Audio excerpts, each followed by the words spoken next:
Jack could turn a ring into a riot scene. Quick. No! Holy shit! But that was his job. He fucked some people's lives up. He stabbed the dude during a match. Yikes. He always had some type of fucking razor, taser, staple gun. In a world where the lines of fiction and reality are blurred, no one pushed the boundaries further than Jerome Young, AKA New Jack. I'm not selling out to y'all.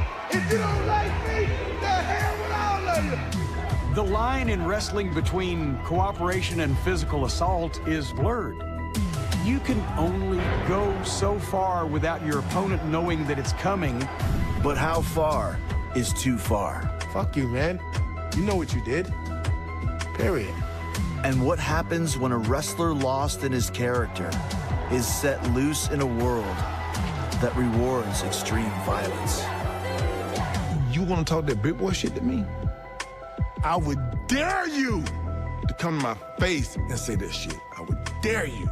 I eat your ass alive. I dare you.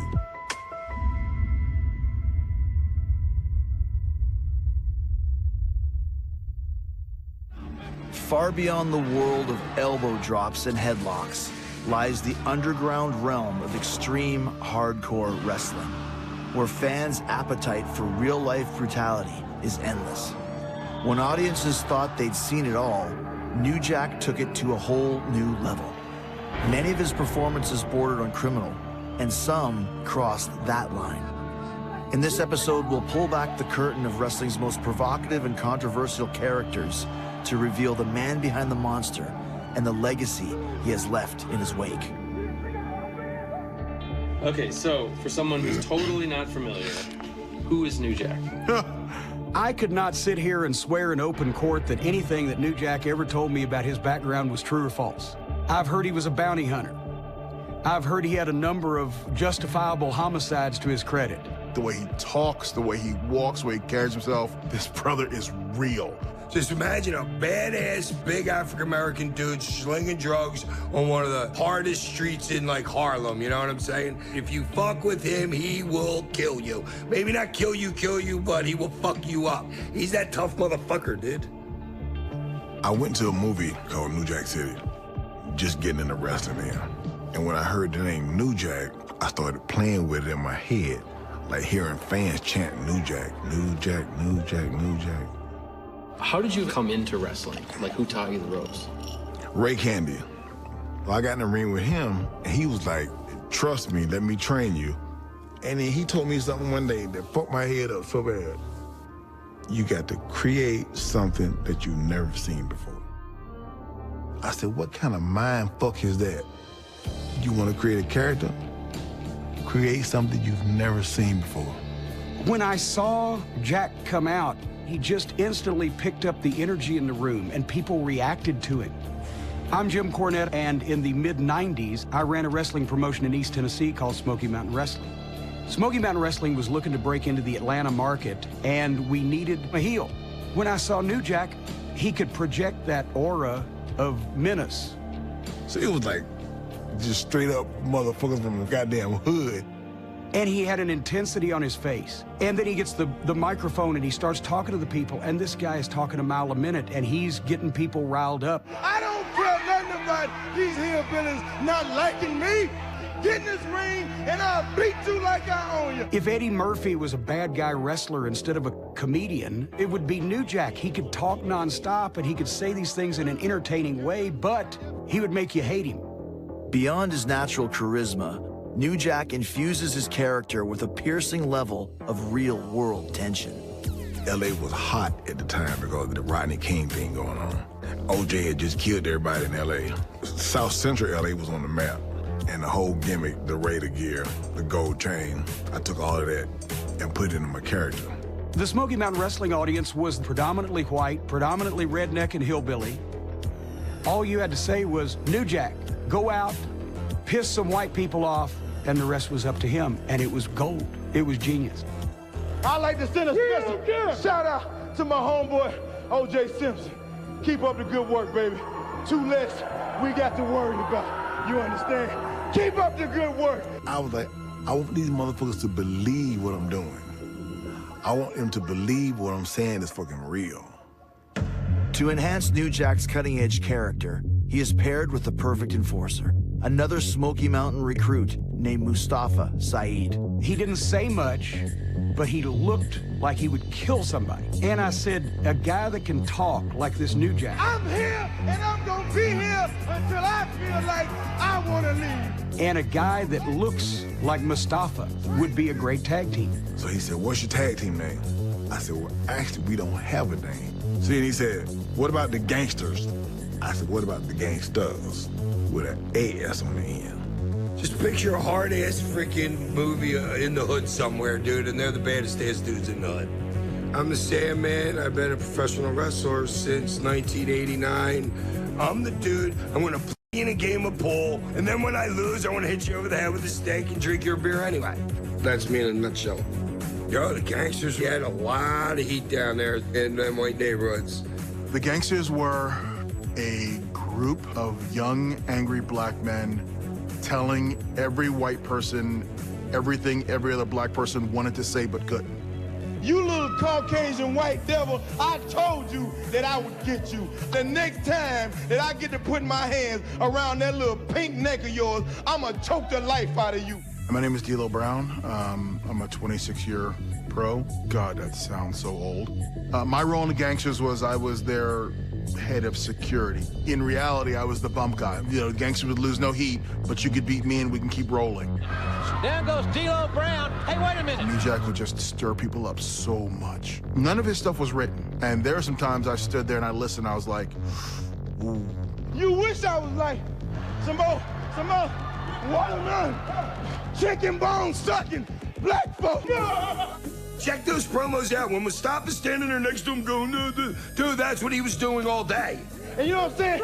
Nothing but rednecks up here. That wasn't Mustafa being there for the interview. That was Mustafa.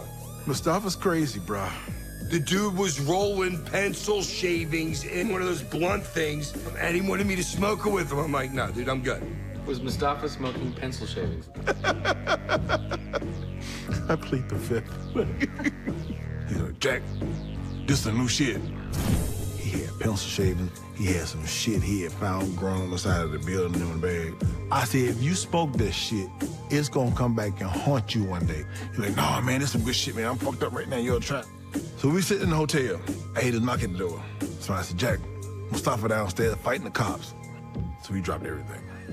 They had him handcuffed, face down. He blowing snot on the floor. And this is what Mustafa was saying. You wanna fuck me, don't you? I know you wanna fuck me. You know, what the fuck, man?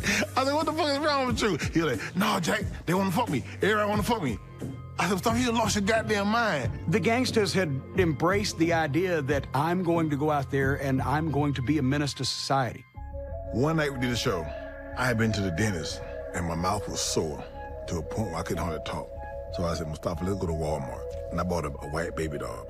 And I had a rope tied like a noose. And I walked out to the ring. I got in the middle of the ring and held the baby doll up. And they was like, get the fuck out of here with that shit. New Jack had everyone so mad at the gangsters, Hitler could have walked out through the curtain and he'd have been a babyface. I pissed people the fuck off. And we got so much heat to the point where these motherfuckers was like, we gonna kill them fucking niggas. And they said niggers. We gonna kill them fucking niggers. Unleashing their unfiltered vision of the times, the gangsters are quickly becoming the hottest villains in the territory.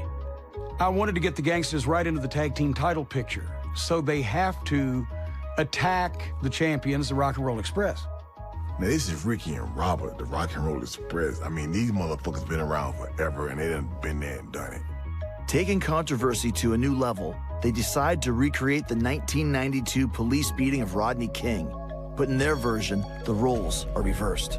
Ricky Morton is knocked to the floor. All of a sudden, the gangsters and their posse, there's like 3 or 4 of them. Jack brought everybody he knew for this one. And they circled Ricky Morton in the middle of the ring, and he's bleeding, and he's looking at the fans in the front row, help me. And they beat the bejesus out of him with these nightsticks. So when we got done, all the white people went out in the back, and they was waiting on us to come out the fucking door, and they had bricks in their hands and sticks, so we got behind the cops. They turned the fucking lights on and escorted us out of the fucking town. When I saw that, I knew we were doing our job. The NAACP in Knoxville had called, and we don't think this is a good representation. So Jack took that, and he said, some Negroes down in Knoxville calling themselves the NAACP or something or another. They don't like me. I say it once and I say it again. The hell with them homegrown monkeys. Right, so from that point on, we started putting up a disclaimer. The views of the gangsters are not necessarily those of Smoky Mountain Wrestling or this station. You thought maybe we was cotton pickers? Wrong. Maybe you thought you had some homegrown Negroes? Wrong. Would you say that that period in Smoky Mountain, like, was that fun? No. To have somebody calling you a nigger, I ain't goddamn used to that shit. I said, I can't get used to it, and I ain't gonna try to get used to it. The gangsters were literally a microcosm of what was going on in society at that time. And you drop us in the middle of the South, the N-word was freely thrown around like you would say hello. It was uncomfortable, but if they didn't say that, then we weren't touching that nerve. It's a pretty strange concept, yes.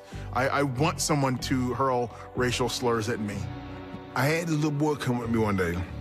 He said, can I shake your hand? I stuck my hand out, and he rubbed my arm and looked at his hand.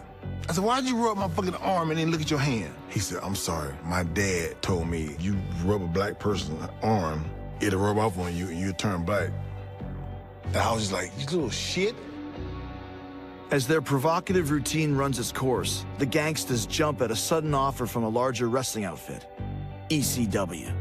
ECW was Extreme Championship Wrestling. It was the brainchild of Paul Heyman that it would be the 1990s wrestling answer to the grunge music movement. It would be gritty and violent, and they'd blur a lot of lines. They were edgier, whether it be sexual content or violence or blood or what have you. The stuff that you would see in one arena show was like, it was a whole hardcore night.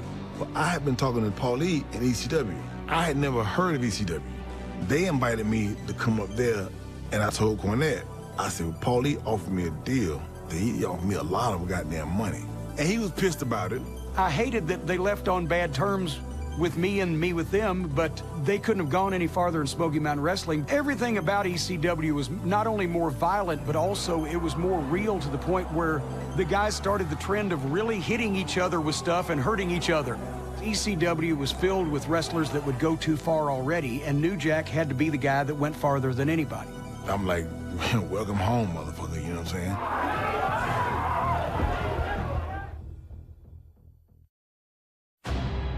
In June 1995, the gangsters leave the hostile crowds of Smoky Mountain and join the eclectic crew of Philadelphia's wildly popular ECW. I told you, boy, we whooped their ass again. When we got to ECW, we fit right in. New Jack is on a mission here tonight in Atlanta. And it was just like, fuck, we love this shit. You gotta understand, dude, we're clicking hard, and we know that we're like the hottest thing like on the planet by like 96, 97. I was sent to meet New Jack at the hotel when he first came up from Smoky Mountain. So I was the first ECW guy he met. He got out of the car and I'm like, all right, I liked him. He had swagger. He was like, don't fuck with me, which was cool by me, you know what I mean? I'm like, oh, this guy's gonna fit right in. Our locker room was one big family. It's Tommy Dreamer, RVD, Taz, Sabu's, you know, New Jack. Heading up this locker room of misfits is promoter Paul Heyman. Paul Heyman was the mad scientist. Dude, he was everything. He was the writer. He was fucking the Steven Spielberg of all of it. You know what I mean? That dude is like super brilliant.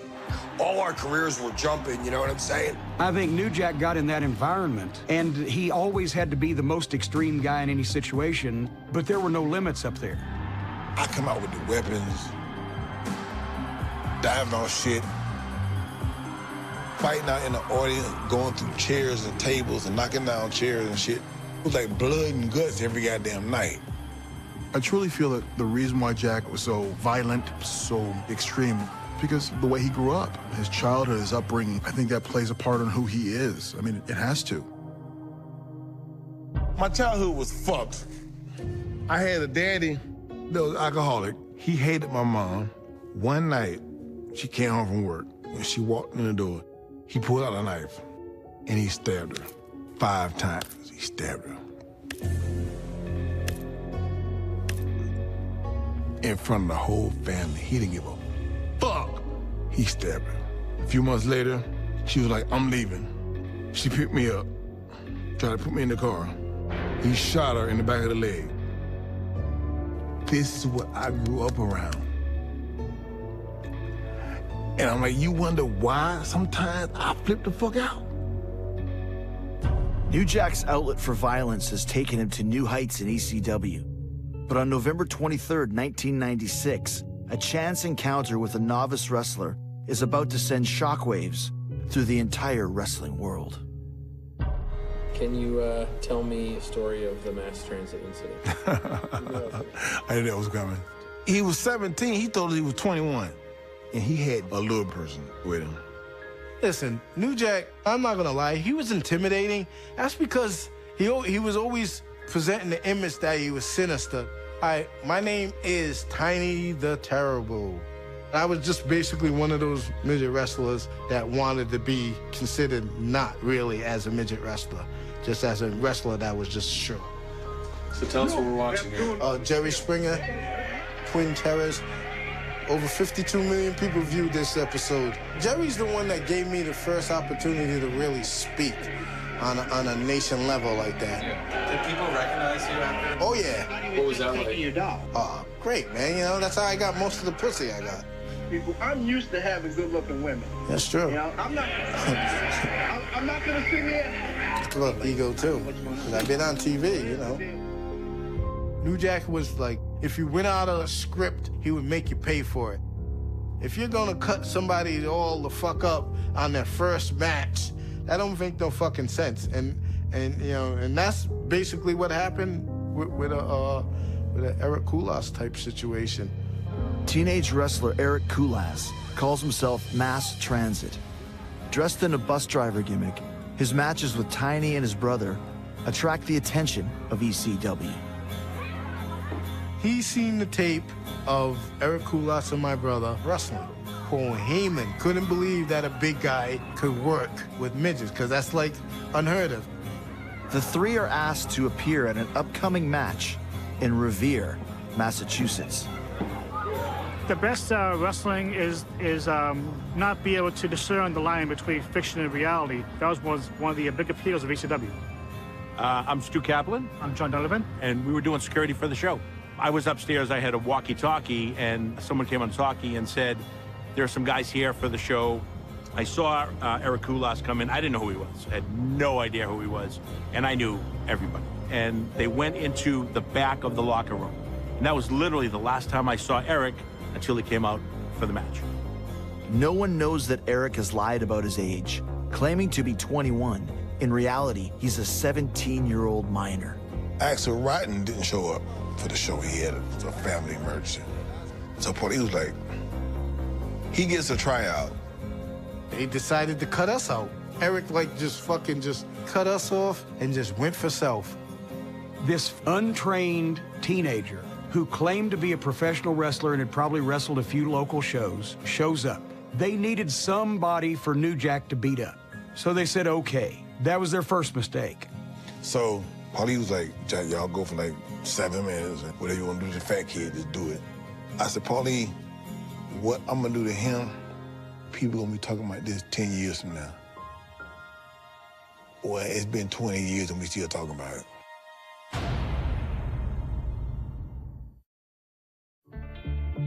By the end of 1996, New Jack has taken his controversial career to dangerous new heights in the violent world of ECW. Now, a last-minute change has landed him in the ring with novice wrestler Eric Koulas. You know, we're on the grounds now of the Wonderland Dog Track where the ECW famous gangster Eric Koulas incident happened. And we got here early. We got here probably 2 or 3 hours before the show. But there were still people here. And, you know, ECW, ECW. And, I mean, I can feel it. I'm getting goosebumps now because that's what you got. So the untrained teenager that's maybe had 3 local matches in his life is now going to wrestle New Jack. I saw Eric coming out, and I'm like, wow, that was the guy that, with his father, when he came, he must have gotten on the show. Eric Koulas is paired up with Devon Dudley, replacing Axel Rotten in their tag team match with the Gangstas. Mass Transit, this big teenager, went up to New Jack and told him he wanted to get some offense in. He came up to me and he was like, can I do this? Backdrop you out the ring, push you through a table. And I said, fuck no.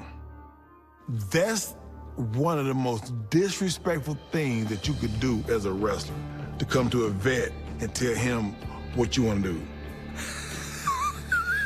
So that's what pissed Jack off. All right, now it all makes sense. So why Jack was like, I'm gonna cut this motherfucker. He wanted me to cut him. He had already pissed me off at the time, so I was like, I'm good with it. I was like, I'll cut the shit out you. I ain't try to kill him, but I want to go close to death. Not only did the kid want to get some offense in, but he wanted to have a great match, so he wanted to bleed. There are a number of ways to do it.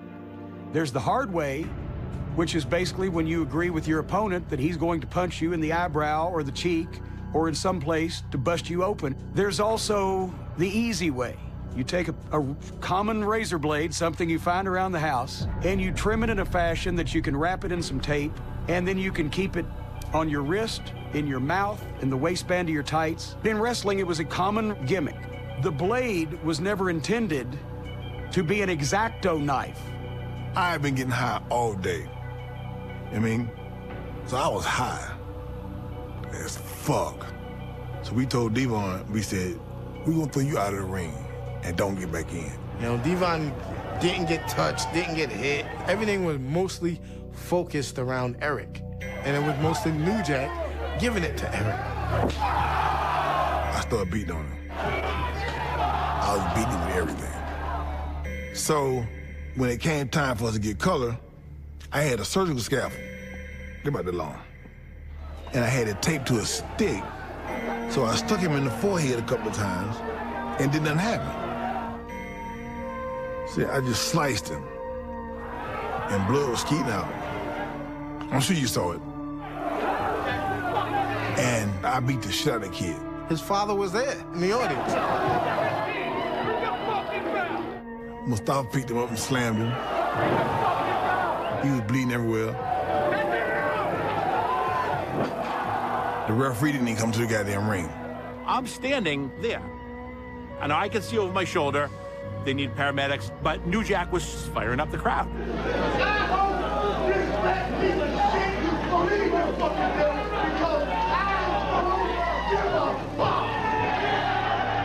At that point, I'm like, okay, let's just get him out.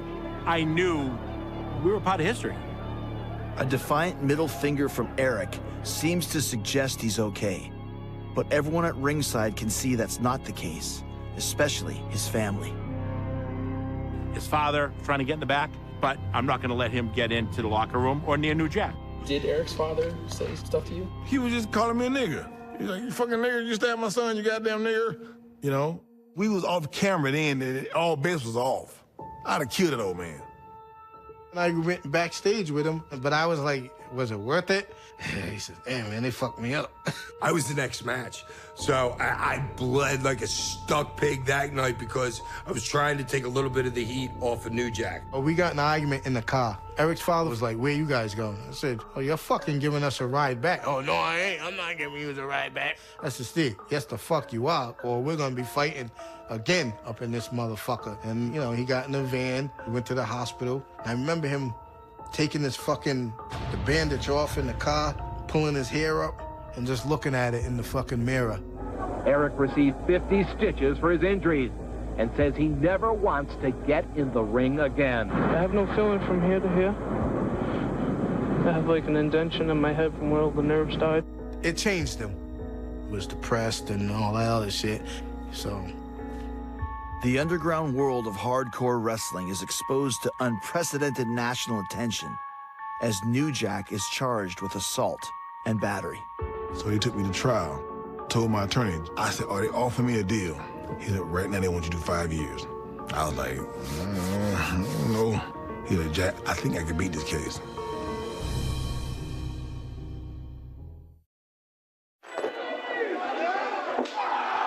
The brutalization of teenage wrestler Eric Koulas has created a media frenzy and exposed the shocking world of hardcore wrestling. Now, a court will decide if New Jack must answer for the assault with prison time Did you do any of this? You don't want to give your sign? I'm not going to court. Now understand something. It was a 6-jury panel. 1 80-year-old black guy and 5 white women. He was nodding out. I was like, that's my savior. I'm like, stay awake, motherfucker. You my savior. You know? What was your sort of role in the trial? Explaining how Eric knew what he was doing. If he can wrestle with us, he can wrestle with a big guy. It's our view that he knew exactly what was going to happen. He was prepared to go into the ring. He knew about the props. Because, I mean, at that time, Koulas wasn't on my side. We weren't fucking friends. The only person that really wanted me in this was New Jack. And I said, Jack, it's up to you. This is what I want. I want to work in WWE. And New Jack promised me, if I get off time, I swear I will take care of you. They had Paulie on the stand. The DA asked him, what did Mr. Koulas call Jerome Young? Paulie was like, he called him the N-word. The DA said, for the record, say it. Paulie looked at me, he said, Jack, I'm sorry. He said, he called him a nigger. The old juror, the black dude, he set up, he was like, and the white woman was like, oh. I was laughing so hard. I slid down, I was like, oh, we tried to do that. And he was working the motherfuckers. I mean, he was working the shit out of the goddamn, the judge, the DA, the fucking jurors. He did what he don't do best, he worked, and that's what he did, he was working. When the jury learns Eric lied about his age and experience, the balance shifts in New Jack's favor. They deliberated for that day, came back the next day. They found me not guilty. And I ended up working for WWE. I ended up doing promos and shit with Shane, Big Show, and Triple H. Yeah, Stephanie McMahon's introducing me and my partner as the Twin Towers to go against The Rock. What was it like for you to walk out to the crowd Oh, like that? fucking great, dude. There's me. There's my partner that can do the eyebrow. And this was fresh after Eric Koulas. So it was like, New Jack, I don't know what the hell he did, but there was my spot right there. Do you remember how Eric Koulas passed? I didn't even know really until like years later. I forgot how it went, but people say, yo, you know Eric died. After failing in criminal court, Eric's family tries to sue New Jack in a civil suit for damages caused by the incident. But in 2002, he dies from complications resulting from gastric bypass surgery. And then what was your reaction to learning that he passed away? I didn't give a fuck. It was my fault. I heard about it, I'm like, oh well. I have to indict New Jack for this because he went too far. But also, the image of ECW allowed guys to go way too far and think that nothing would happen. The mass transit incident has set a dangerous precedent, and it's New Jack who has opened the door to a lawless new era. New Jack started trying to go farther and farther, not only with the blood and the edginess of the content, but also the spectacular bumps and falls. I was the only one that probably started coke in the locker room. I mean, it was like a boost. You know what I mean? It was like, if I get high, I can go get high. And I was snorting every night. Once you've jumped off a 10-foot balcony, what's next? Jump off a 15-foot balcony, and then a 20-foot balcony. And at some point, there's no way that this can end well, even if you do it right. Yeah, you have any favorite dives? Well, the one that people always talk about, me and Big Grimes. Imagine Humpty Dumpty with arms and legs as a professional wrestler. That's kind of how he was shaped, you know what I'm saying? You couldn't hurt the guy. Vic Grimes wanted to be run over with cars. He wanted to be hit with things. He thought that was what wrestling was. In the year 2000, Vic Grimes is booked to wrestle New Jack in a match featuring a dangerous climax. When we climbed up on top of the scaffold, it was shaking. Vic was like, I can't do it, it's too high. Now we on pay-per-view. There's no time for error. I said, Vic, let's go on 3. He's Jack, I can't do it. I said, fuck you, we going on 3. I said, 1, 2, 3, and I pulled him. He did this flip, and his back landed up against the side of my head, and I cracked my skull. I never recovered from that. I broke my leg. I lost my sight in my right eye to this day. I get headaches every day, and I have insomnia because I cracked my skull. Vic, see, this is all your fault, you dumb fuck. That's one of Jack's rules. Don't say you're gonna do something and get up there and chicken out. Jack's the kind of guy that if you break those rules, well then he'll probably break you.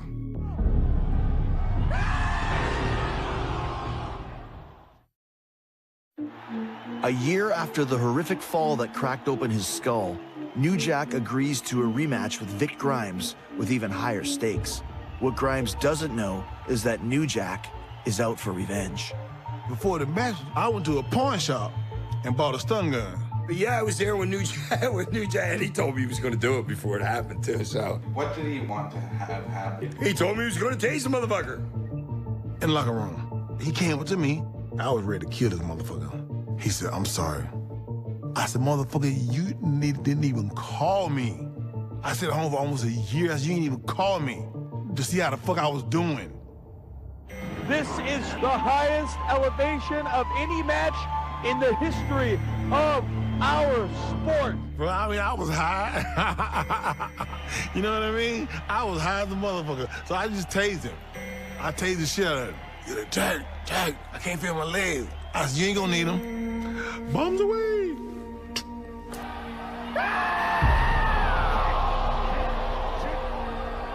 Vic was a foot from missing the ring completely, which would have killed him. I wanted him to hit the floor. I just didn't throw him hard enough. I was trying to throw his ass to the fucking floor. So we don't piss Jack off, because a fight's never over until Jack says it's over. I can't believe he didn't, like, die. It's the luck of fools that this guy was not at least paralyzed. And I don't think Jack was particularly broken up about it. I climbed down off of the fucking scaffold, and I went up to him, and when he was laying in the ring, I told him, I said, now we even, you fuck. Vic Grimes is gonna need medical attention. Could you have got him for attempted murder? I don't know. I mean, I think throwing some off the scaffolding kind of is right on that line. Incredibly, Grimes' worst injury is a dislocated ankle. Once again, New Jack has pushed hardcore beyond its limits. But the demand for this kind of extreme action is only getting more intense. And now, he's having to compete against the new generation of hardcore wrestlers, willing to give and receive disturbing levels of punishment. So it became a one-upsmanship, and can you top this, and got into a position where you had to go further and further to keep that position, and then it became his calling card. Do you think there was ever a match where you think you went too far? Well, I can name a few of them, but I would say probably Gypsy Joe. Oh, Lord. Hold on. I looked at how old he was, but then I forgot when we got in the ring. In 2003, New Jack faces off against 72-year-old journeyman Gypsy Joe, who promotes himself as a man impervious to pain. The problem is no one's bothered to tell New Jack. The promoter was thinking, oh, this is going to be the today's hardcore icon and the old pro from yesteryear that everybody knows is tougher than a $2 steak. So the night of the show, Joe comes up. He said, just listen to me, kid. I can teach you a lot. I said, you talking to me? We didn't talk no more. I went to the ring. Joe comes to the ring. And Gypsy Joe, as per his gimmick, wasn't selling New Jack stuff, because you really have to hit Joe to make him go down and register because he's so tough. So then they listen to these fans. Go home, nigger. Fucking nigger. And then I was pissed. I started beating Joe like that motherfucker owed me money. I beat the shit out of him. Outside the ring, I got a bat. Had barbed wire wrapped around it. I hit him in the head like 3 times. Jack just said, fuck this old man. I threw a row of chairs on him, and they got louder. Go home, nigger, you fucking nigger. And dude, the more they said it, the more pissed off I got. And I beat the shit out of a 100-year-old man, which the match never should have happened in the first place. With New Jack's escalating violence comes a higher level of risk, and not just for those willing to take him on. Was New Jack, you think, a liability for promoters? I think some people look at him as a liability, but yes, some promoters would, yeah, absolutely. New Jack never made it to the WWE because they were never going to touch him, because he was too controversial. They were afraid of lawsuits, they were afraid of bad publicity, they were afraid he was going to hurt somebody. With the mainstream appeal of hardcore now in decline, New Jack is resigned to working for much smaller outfits in the independent circuit, some of whom can barely muster a crowd. Despite this, New Jack isn't slowing down, and he crosses the line again in 2004. I've had many trials in my life, yet I keep trying to do what's right. We bonded really, really well. I'm an MWW independent recording artist now, but I was a wrestler / promoter. When he hit Florida and he had to come through Jacksonville, he was staying at my house. Jack is comical. If you really ever get to know him, he's just a comedian and a great cook. Any examples of, like, what are the things he would cook? Spaghetti. But he enjoys making sure that everybody's happy. Out of the fire. Wow. That's one of mine. The federation that I used to own and promote was Thunder Wrestling Federation. Thunder had started gaining some momentum, and Jack had been there a couple of times. New Jack's opponent is William Jason Lane, wrestling under the name Hunter Red.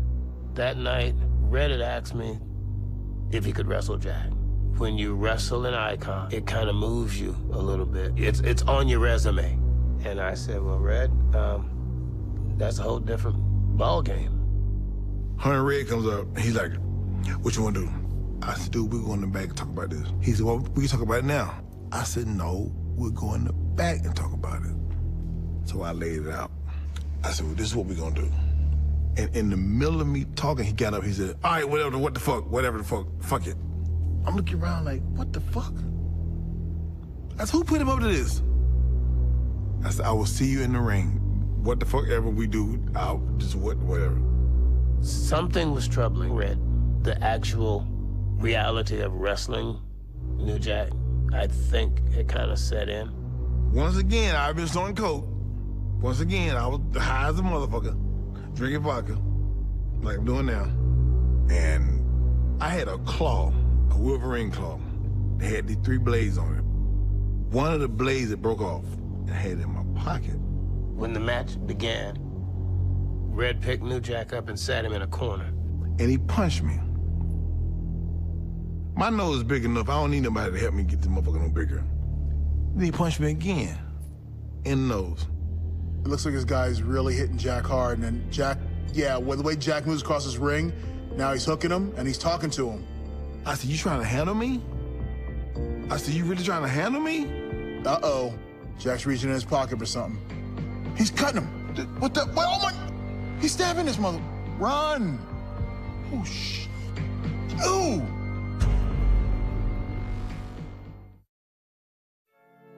It's never good when you open a wrestling video with a shot of a stage and an empty bandstand. Oh, good Lord. What is there, 30 people there? So the guy comes in the ring, they lock up. Okay, already he's pissing New Jack off.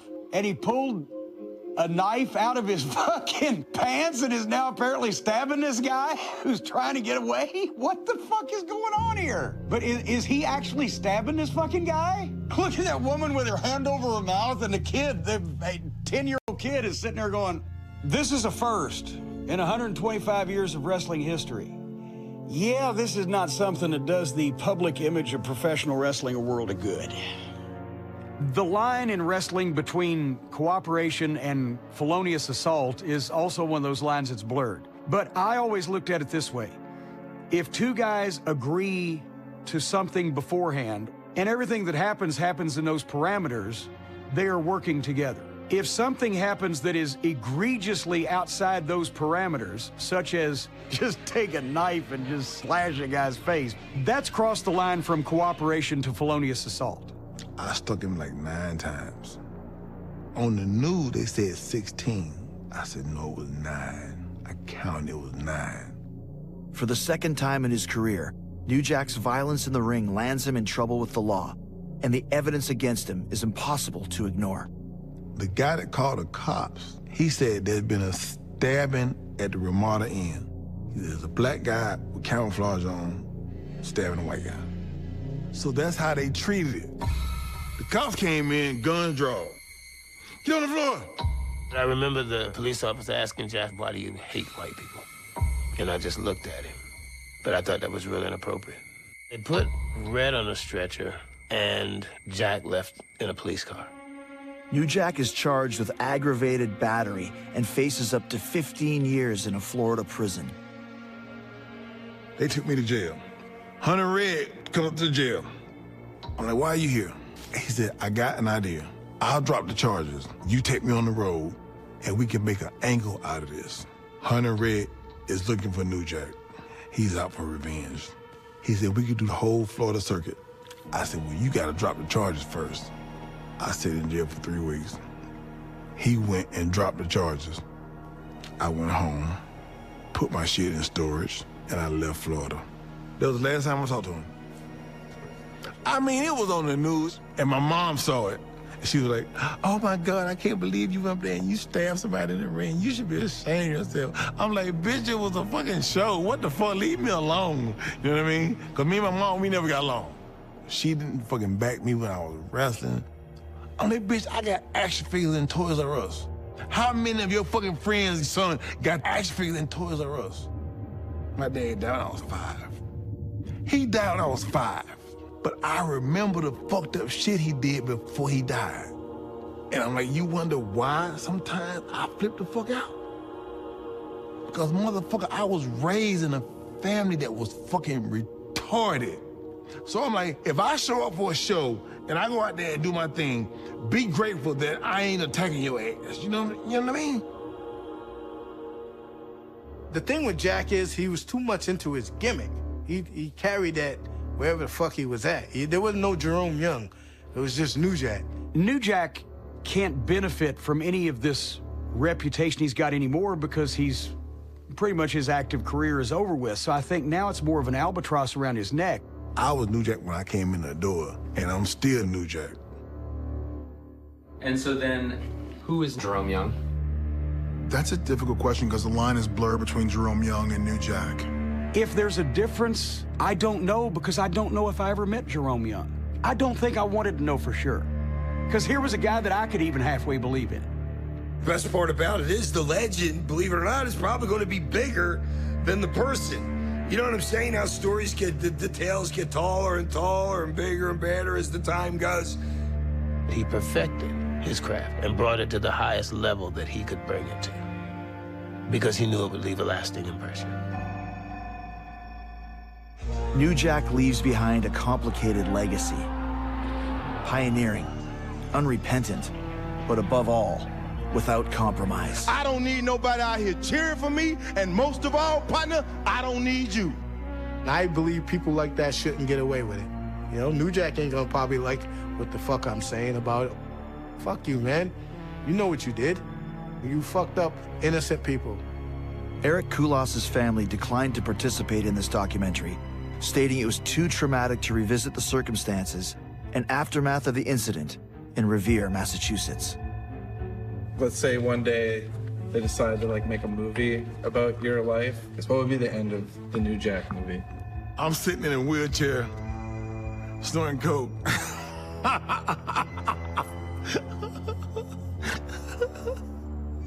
I'm just sitting there snorting coke, just getting high as a motherfucker. And it'd be like the end. I'd be like, thank you, bitches.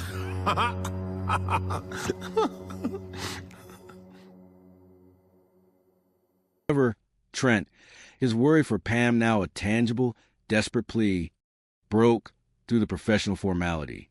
His voice, undoubtedly charged of profound concern and a sense of impending tragedy, urged immediate action. Trent tells him we need to get in this house. His insistence, his refusal to be placated by protocol, ultimately spurred the decisive entry. The horrifying culmination of their fears, the dreadful answer to their unspoken questions, awaited them in the quiet confines of Pam's garage. We eventually end up finding Pam in the garage.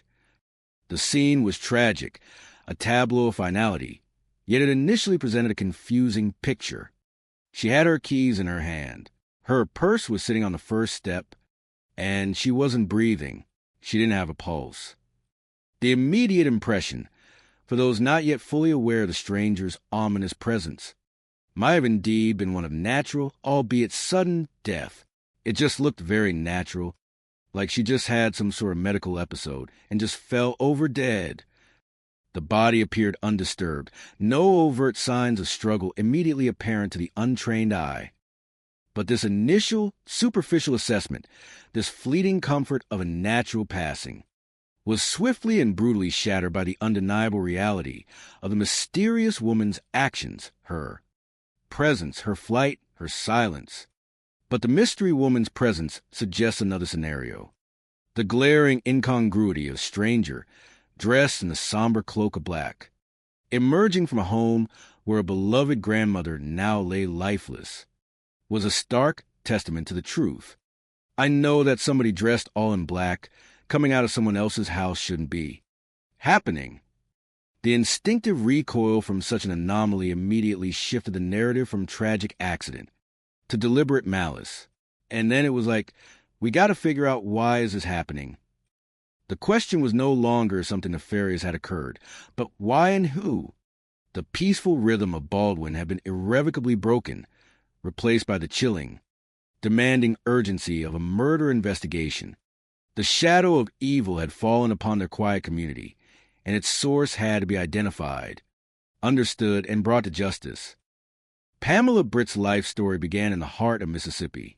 Born in the nearby city of West Point in the year 1957. Her journey, like many of her generation in the South, was rooted in a sense of community and connection. Baldwin, the small town she had more recently called home, had embraced her warmly, solidifying her status as a familiar face to everyone, including police. This intimate connection to her community meant that her tragic death resonated deeply, striking at the very core of shared life and familiarity. The shock was not merely for a stranger, but for one of their own. Her early life was characterized by familial bonds and the challenges inherent in growing up in a large household. My mother had 4 brothers and 1 sister. She was the middle child, her daughter recollected, painting a picture of a bustling, formative environment where personal identity was forged amidst a cacophony of siblings. Pamela's youthful journey was swift in its progression, mirroring the rapid transitions common in earlier eras. My mother pretty much stayed in West Point until about 16 years old. She married my father. The bloom of adolescent love led to an early, profound commitment, and she got pregnant with me when she was 17 and then had me a month after she turned 18, while her heart was full of hope and expectation. This initial marital chapter proved to be relatively brief. I don't think they were married maybe a year. Such experiences, though challenging, often cultivate resilience and a deeper understanding of life's complexities, qualities Pam would draw upon throughout her journey. Despite the early dissolution of her first marriage, Pamela Britt possessed an unyielding, resilient spirit, particularly when it came to the realm of love. Although her first marriage failed, Pam didn't give up on love. This unwavering optimism, this deep-seated belief in finding companionship and happiness, propelled her forward.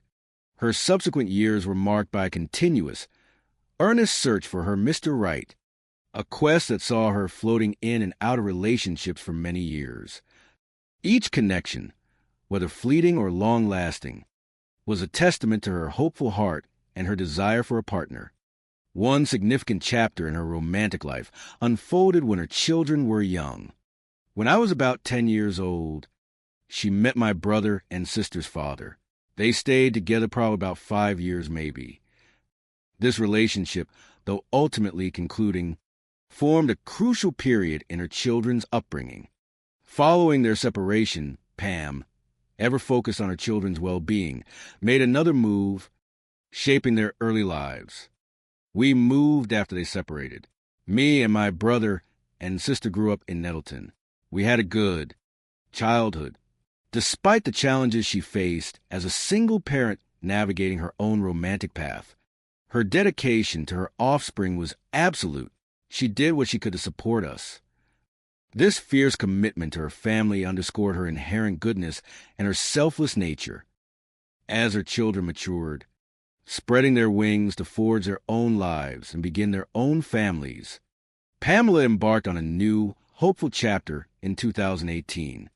She chose to relocate to Baldwin, a deliberate decision driven by a desire to be closer to her daughters and make a fresh start. This move signified a yearning for connection, for renewed purpose, and for a comfortable sense of belonging within a vibrant family circle. In Baldwin, she swiftly found fulfilling employment at the Rogers grocery store, a familiar environment that suited her innate abilities and extensive professional background. I met Pam through her daughter, Robin. I knew she had a background in working at grocery stores, convenience stores, retail stores. That's all she had done her whole life. Her vast experience and innate capacity for human connection made her an invaluable asset to the store and a cherished figure in the community. Pam could just relate to anybody. She was just a people person. This quality, her warmth and genuine interest in others, defined her interactions, making her a beloved fixture in Baldwin. Beyond her work and her renewed connection with her adult daughters, Pamela Britt's heart found its deepest joy and boundless fulfillment in her role as a grandmother.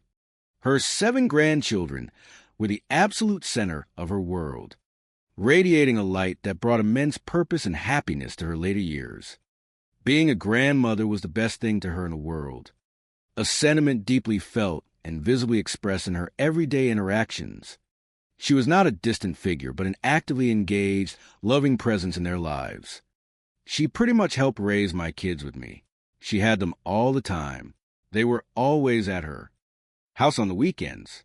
They loved going over there. Her home was a haven, a place of constant laughter, youthful energy, and unwavering affection, forging memories that would forever be cherished. Amidst this vibrant and fulfilling period of her life, characterized by family, work, and community, Pam, ever the hopeful romantic, welcomed a new love interest into her world. In 2018, she began dating David Scribner, a 45-year-old man who appeared to bring a fresh spark of happiness. Her daughter, observing this new relationship, initially held a positive, albeit somewhat reserved, perspective. My mother told me he was a good guy. She didn't really say much. It seemed Pam, having found a comfortable rhythm in her own life, was enjoying this new companionship with a quiet contentment. I can only remember having a few conversations with her about him during this whole time they were dating. She kind of was doing her own thing, had finally gotten a house, and was doing really good for herself. This observation was coupled with a deep, personal happiness for her mother's well-being. I was happy about that. It painted a picture of Pamela, finally settled, thriving, and embracing a renewed sense of independence and joy. But this precious, hard-won contentment, this serene chapter in Pamela Britt's life, had now been brutally and irrevocably truncated. Her life, once radiating with the quiet joy of family and love, had been extinguished with a horrific abruptness, her body tragically discovered in her own garage. The joyous future she envisioned, filled with grandchildren and companionship, had come to a crashing, violent halt. In the wake of this unspeakable crime, a palpable solemnity permeated the air as detectives began their meticulous examination of the garage, the final, tragic scene of Pamela's life. Their task was to meticulously piece together the events of her final moments, to decipher the grim narrative written in forensic detail. Detectives take a closer look at the crime scene, every inch scrutinized for clues, every subtle anomaly given profound significance. The initial visual assessment revealed an absence of overtly obvious traumatic injuries. There's no obvious sign of any sort of blunt force trauma. There's no gunshot wounds that are apparent or anything like that. This observation was crucial, guiding the investigation away from certain violent methodologies and narrowing the focus towards other, perhaps more insidious, means. However, as the forensic examination deepened, more subtle, yet profoundly damning, evidence began to surface on Pamela's body. These details spoke not of natural causes, but of a brutal and deliberate attack. What I didn't notice was marks on her wrist, where it looked like something thin had been tied around her wrist. This chilling observation provided undeniable proof of restraint, suggesting a struggle, a deliberate effort to incapacitate her. Further examination yielded another crucial piece of the puzzle. She had what looked like some electrical burn marks on her chest. These small, yet deeply significant, wounds pointed unequivocally to the use of a taser, a weapon designed to shock and subdue, thereby confirming the violent nature of the assault. The most damning piece of physical evidence, however, the one that definitively painted the picture of her demise, was tragically clear and painfully consistent with what Trent and Stephanie had already observed, and her lips and face were very blue, consistent with being without oxygen for some time. This unmistakable sign, a telltale characteristic of asphyxiation, provided the conclusive cause of death, confirming the grim reality that Pamela Britt had been deliberately deprived of the very air of life. So we had a pretty good idea that asphyxiation was the reason.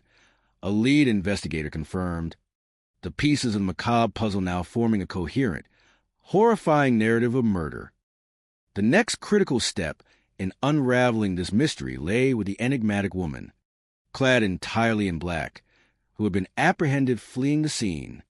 Her presence was intrinsically linked to Pam's death, and her belongings held the key to unlocking the how and why.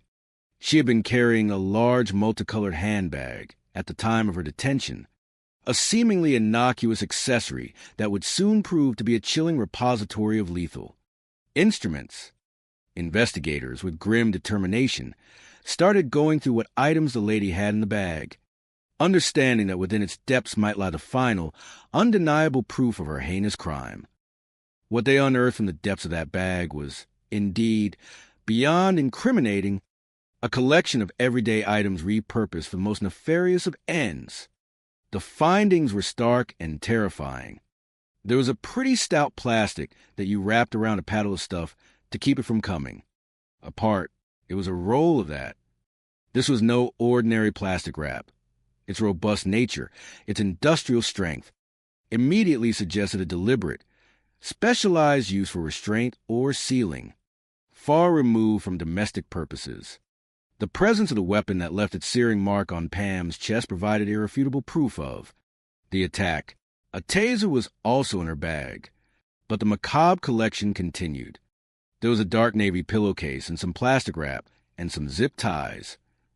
The combination of these items was profoundly disturbing, offering a detailed blueprint of the murder method. We figured the pillowcase was put over her head, and Sharon wrapped around her face where she could not breathe no more. The zip ties, consistent with the ligature marks on Pam's wrists, completed a horrifying picture of restraint and suffocation. With the victim identified, the cause of death established, and the instruments of the murder uncovered, the immediate, paramount objective for law enforcement crystallized with stark clarity. So the first thing we're trying to do is identify who the woman in black is that we've got in the back of a patrol car and try to figure out what the motive is for her to do what she has done to Pam. Identity and motive. These two pillars will form the foundation of the meticulous investigation, guiding the dedicated efforts of the Baldwin police to seek justice for Pamela Britt. The path forward was clear, though fraught with challenges. Yet the initial pieces of this grim puzzle were now firmly in place, leading them deeper into a world where obsession and violence tragically converged. As the narrative of investigation progressed, moving with the methodical rhythm of a determined pursuit, the first subtle ripples of a lead began to spread, offering a tantalizing glimpse into the identity of the mysterious woman and the dark undercurrents that propelled her. Coming up, investigators get a possible lead on their mystery woman. A seemingly innocuous inquiry into Pam's social circle, a standard procedural step in any death investigation, suddenly illuminated a previously unseen, yet profoundly relevant, facet of her recent life. A question posed to a knowledgeable source about any troubles Pam might have encountered yielded a chilling and initially cryptic response. I asked if she'd do anybody that Pam might have been having any kind of trouble with, and she said, "David's dead." This peculiar phrasing, "David's dead," rather than a simple denial of problems with David, immediately hinted at a complex, possibly obsessive, dynamic centered around her boyfriend. This indirect yet powerful suggestion instantly turned the investigative focus toward a narrative, leading to a potential stalker. The subsequent discovery of technological surveillance only solidified this theory, confirming a clandestine, intrusive presence in David's life, and by extension, Pam's.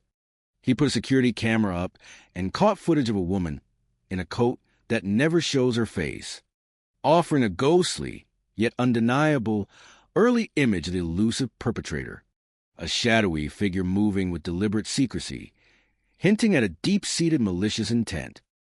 Meanwhile, as a meticulous collection of forensic evidence continued at Pamela Britt's tragically compromised home, the practical demands of law enforcement dictated the immediate handling of the person in custody.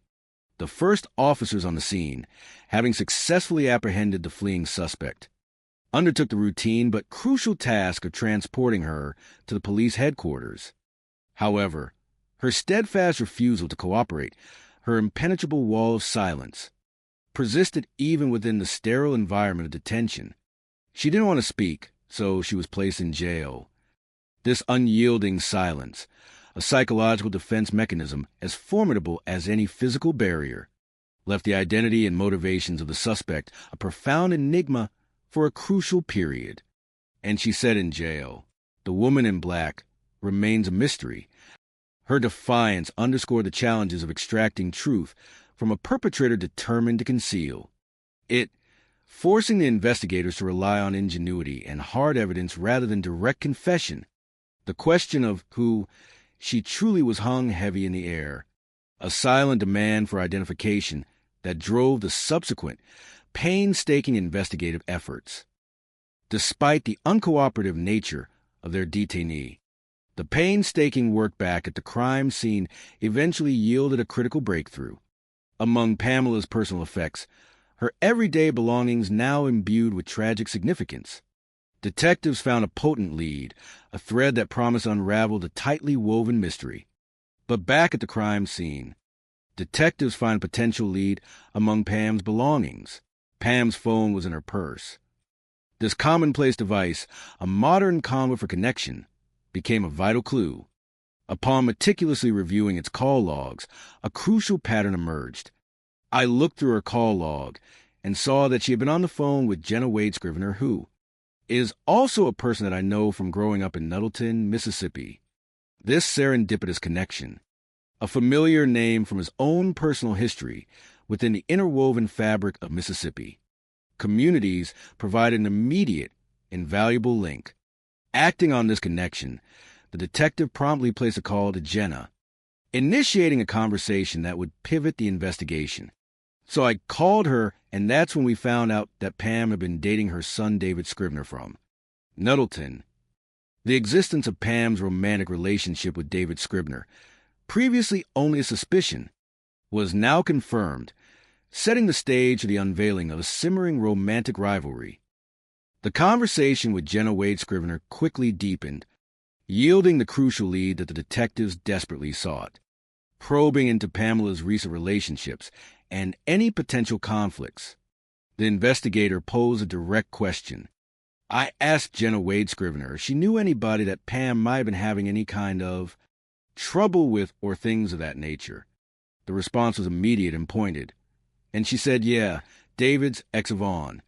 This name, uttered with a degree of certainty, immediately put a name and a potential motive to the earlier vague suspicions of a love triangle. Jenna further elaborated on her suspicions regarding Yvonne's behavior. She felt like Yvonne had been poking around their house on a couple of occasions, and that she thought that maybe that's who that was. This concrete information provided a new, clear direction for the investigation, transforming abstract suspicions into a focused inquiry. Armed with this critical piece of intelligence, investigators must determine if Yvonne was jealous and decided to get rid of the competition. The psychological undercurrent of rivalry, born of romantic possession, now held center stage, demanding rigorous examination to either confirm or refute Yvonne's potential involvement in Pamela's tragic murder. The puzzle was becoming clearer, but its complexities were only just beginning to emerge. To delve deeper into the nature of Pamela's relationship with David Scribner and to explore the potential animosity with his ex-girlfriend, Yvonne, the police turned to Pam's immediate family, seeking insight from her daughter. The news of her mother's death had, as expected, delivered a devastating blow. Me and my husband were at the eye clinic. When I got home, I had a phone call from the Baldwin Police Department. The stark transition from the mundane routines of life to the profound horror of a family tragedy was instant and jarring. I called the police, and they said they would be out to our house, and they showed up and they told me that my mom had passed. The official confirmation, delivered with solemn gravity, plunged her into a disorienting haze of grief and disbelief. I didn't understand. Everything gets a little foggy after that. This description of reality becoming indistinct under the weight of sudden loss eloquently captured the profound psychological shock of such news. The sheer agony was amplified by her sister's visceral reaction. When I first heard that my mother was murdered, I was at work. My sister calls me and is in a panic, just screaming that she's dead. She's dead. The raw, unfiltered grief of her sister's cries echoed the horror for all who heard it. For Pam's daughter, the brutality of the murder was particularly incomprehensible. I think I just weren't just kind of smelling. It was a shot. I really didn't know who could do something like that. The shock, the disbelief that someone could inflict such a heinous act on her kind and beloved mother, underscored the inherent evil of the crime. While Robin, immersed in her profound grief, could not offer any specific details about Yvonne or any direct animosity, she nonetheless articulated a mournful lack of surprise that her mother's tragic death might be tragically linked to her latest romantic entanglement. Her assessment of Pam's romantic history, shared with a poignant blend of love and weary observation, provided a crucial lens through which the investigators could understand potential vulnerabilities. My mother had the worst taste in men, absolute worst. This honest, heartfelt, yet painfully truthful statement from a loving daughter highlighted a pattern of problematic relationships that had sadly defined a significant portion of Pam's romantic journey, inadvertently drawing her into complicated and sometimes perilous situations. Robin further explained to the detectives that her mother had, with a deep sense of vulnerability and a profound yearning for connection, rushed into the relationship with David after a string of family tragedies. These recent losses had left Pam emotionally raw and searching for solace, perhaps making her more susceptible to a quick, yet potentially unstable, bond. The cascade of sorrows that had recently afflicted their family painted a poignant picture of Pam's emotional state prior to meeting David. My brother had just lost a son in July. He had drowned in a swimming pool. This unimaginable tragedy, the loss of a grandchild, would have been a devastating blow for Pamela. Then we turned around and had my uncle, who was my mother's brother, pass away in November. A second wave of grief, a compounding sorrow, enveloped the family. It was amidst this landscape of profound loss that Pamela, seeking an anchor, knew my mother was hurting from all of this, so she got on a dating website, and she found this guy, David Scribner. Her entry into online dating, driven by an acute sense of pain and a longing for connection, ironically exposed her to unforeseen dangers, setting in motion a tragic sequence of events that would ultimately lead to her untimely demise. The human desire for comfort, when combined with a specific pattern of choice, can sometimes lead to unforeseen, devastating consequences. The detectives listened intently as Robin detailed an alarming escalation of events, a series of unsettling incidents that began soon after Pam and David started dating, 1 month before her murder. These were not mere coincidences, but chilling precursors to the ultimate tragedy. My mother had said that she had gotten her car one time, and there was a pile of rocks that was placed in weird positioning in her floorboard. This seemingly innocuous act, the deliberate placement of stones in such an unusual manner, carried a sinister undertone, hinting at an unwelcome, invasive presence. It was a subtle violation, a psychological intrusion that spoke volumes of clandestine access and a disturbing, predatory watchfulness. This disquieting pattern of strange occurrences seemed to be specifically concentrated at David's home in Nettleton. The growing sense of unease prompted them to take proactive measures to document and deter whoever was responsible. They put a security camera up and caught footage of a woman in a coat that never shows her face, but you could see her going to the car and reaching under and getting something out from under the car. This blurry, anonymous footage, while not revealing an identity, irrefutably captured the presence of a stalker, a shadowy figure clandestinely tampering with their vehicle. Pam herself didn't know what was going on with it, yet the escalating intrusions caused her significant distress, leading her to confide in those closest to her. She had called my sister, telling her about it. This was not just a passing annoyance, but a genuine source of fear and anxiety, clearly disturbing Pam's newfound sense of peace. David's mother, familiar with the complex romantic history of her son, quickly formed a strong suspicion as to the identity of this elusive, all-black-clad stalker. David's mother suspected that it may be David's upset ex Yvonne. This assumption, while seemingly logical given Yvonne's past relationship with David, proved to be a critical red herring in the initial stages of the investigation. Robin further clarified that, at the time of these incidents in January, the gravity of the situation was perhaps underestimated. She says when this happened in January, she didn't think the matter was serious enough to bring to police. This understandable misjudgment, based on the seemingly minor nature of the early incidents, underscored the insidious nature of stalking, which often begins subtly, its true menace only becoming apparent when it tragically escalates. An additional detail about Yvonne's occupation further cemented this initial misdirection. Yvonne worked at a restaurant where the waitresses were all black, and this particular person in the video was also wearing all black. This visual commonality, a seemingly compelling piece of circumstantial evidence, formed the bedrock of the initial assumption, so they logically thought it was probably Yvonne.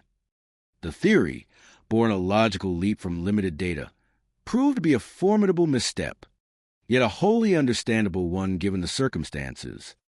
In a community as intimately interconnected as Baldwin, where many individuals' lives intertwine, Detective Young had his own personal familiarity with Yvonne, recalling her from his childhood. This personal connection, a seemingly advantageous link, became a crucial test of the early hypothesis. However, when Detective Young paid a visit to the jail where the mysterious woman in black was being held, a woman who maintained an unwavering, stubborn silence, a critical discrepancy emerged.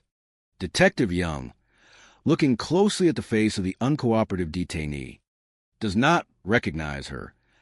The woman in black was definitively not the Yvonne he remembered from his past. This crucial moment of non-recognition served as an immediate and fundamental pivot point in the investigation. So everything leaned towards Yvonne, but we knew the woman we had in custody was not Yvonne. The initial hypothesis, however compelling it seemed, was now challenged by undeniable reality. This revelation meant that investigators were grappling with a complex scenario.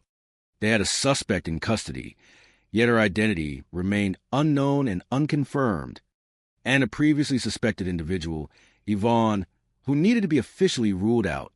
The path forward now branched into two essential directives. First, to definitively establish the true identity of the woman in black through irrefutable scientific means, and second, to methodically eliminate Yvonne from suspicion. Now, detectives believe the woman in custody may be the woman in the video. This newly formed hypothesis, linking the silent detainee to the grainy surveillance footage, guided their next steps. The strategy was clear and methodical. Detectives planned to use fingerprints to ID the woman in black and track down Yvonne to be certain that she wasn't involved. The scientific certainty of fingerprint analysis would provide the definitive identification needed to cut through the confusion and propel the investigation forward with absolute clarity, ensuring that justice would not be misdirected. The imperative to conclusively rule out Yvonne from Pamela Britt's murder investigation necessitated direct contact. The detective, pursuing every lead with diligent precision, reached out to Yvonne, initiating a conversation that would be critical in untangling the complex web of suspicion. The detective, he contacted me and he said, "Yvonne, we need to tell." Yvonne's immediate reaction was a natural one, tinged with apprehension and a defensive awareness of the underlying gravity of such a police summons. And I said, "About what?" The detective, understanding the delicate nature of the inquiry, did not immediately reveal the full extent of the tragedy, but focused on the implication. He said about the smarter. Yvonne's denial, however, was swift, firm, and most importantly, anchored in verifiable fact. And I said, "That has nothing to do with me." Her voice conveyed not the guilty panic of the fleeing woman in black, but the calm certainty of someone who knew her own whereabouts. "I was at work. I know for a fact I was at work. I have proof." This crucial detail, an unshakable alibi, immediately distinguished Yvonne from the anonymous suspect held in custody and provided solid basis for her eventual exoneration. The passing of a few more hours saw the murder investigation of Pamela Britt deepen, yet the central enigma remained. The woman in black, a silent, unyielding figure in custody, was still not talking. Her refusal to cooperate was a formidable obstacle, forcing detectives to rely on meticulous forensic work and investigative ingenuity to definitively ensure that the person they had detained was not, in fact, Yvonne, the suspected romantic rival based on initial theories. Detective Young, displaying the resourcefulness inherent in small-town law enforcement, strategically leveraged his deep-seated community connections. Rather than a formal, intimidating summons, he reached out to Yvonne through a more informal, accessible channel, social media. I got a message on Facebook, and by first I went and go in. Yvonne's initial apprehension, a natural reaction to being contacted by law enforcement concerning such a grave matter, was palpable. However, Detective Young's experience in community relations shone through. He swiftly dispelled her fears, creating an environment of trust essential for obtaining her cooperation. He said, "Yvonne, if you really thought I was going to arrest you, you'd be in handcuffs right now." This reassuring statement immediately lowered Yvonne's guard, allowing her to articulate her defense with clarity and conviction. And I said, "That has nothing to do with me. I was at work. I know for a fact I was at work. I have proof." Her consistent, verifiable alibi served as an ironclad defense, definitively separating her from the crime scene on that Tuesday morning. When Detective Young, continuing his methodical interview, probed into the specifics of Yvonne's past relationship with David Scribner, she provided a clear timeline, revealing that their romantic connection had definitively concluded in 2013. "The first 5 years me and David were together, everything was great, wonderful.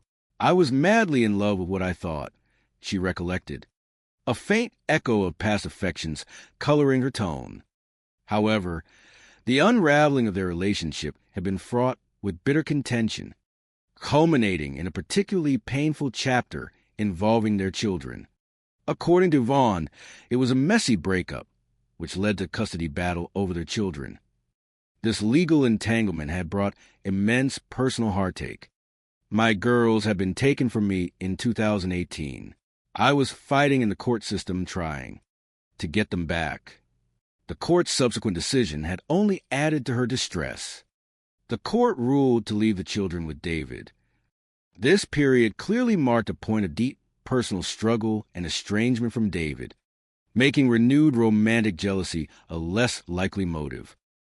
Then, In 2019, a new and unexpected romantic development in David's life unfolded, which Yvonne learned about through her children. But significantly, it wasn't Pamela Britt who had entered David's sphere. Instead, Yvonne identified a woman named Shawneeville Young. This name, uttered with a degree of certainty, now emerged as a crucial new thread in the tapestry of their investigation. Yvonne recalled a curious digital encounter with this new figure. I had got a message on Facebook from someone named Shawnee. I didn't have a clue who she was. The interaction quickly revealed Shawnee's possessive intent. And then one of my kids had told me that's Daddy's girlfriend. Yvonne perceived Shawnee's motivation for contacting her as a territorial probe. I think Shawnee's main reason was to fill me out to make sure that I didn't have feelings for David and that I didn't want David back, to which Yvonne had given an unequivocal response. And I let her know real quick, I'm done with him. Her emphatic dismissal of any lingering romantic interest in David painted a picture of detachment, rather than lingering resentment or jealousy, further distancing her from Pam's murder. With Yvonne's credible alibi and her clear disinterest in rekindling a relationship with David now firmly established, detectives shifted their focus. They were compelled to consider the possibility that Shawnee might have had an axe to grind with, Pam as well, viewing Pam as a new rival in her relentless pursuit of David. This redirection of focus, a testament to the methodical and adaptive nature of modern detective work, was essential.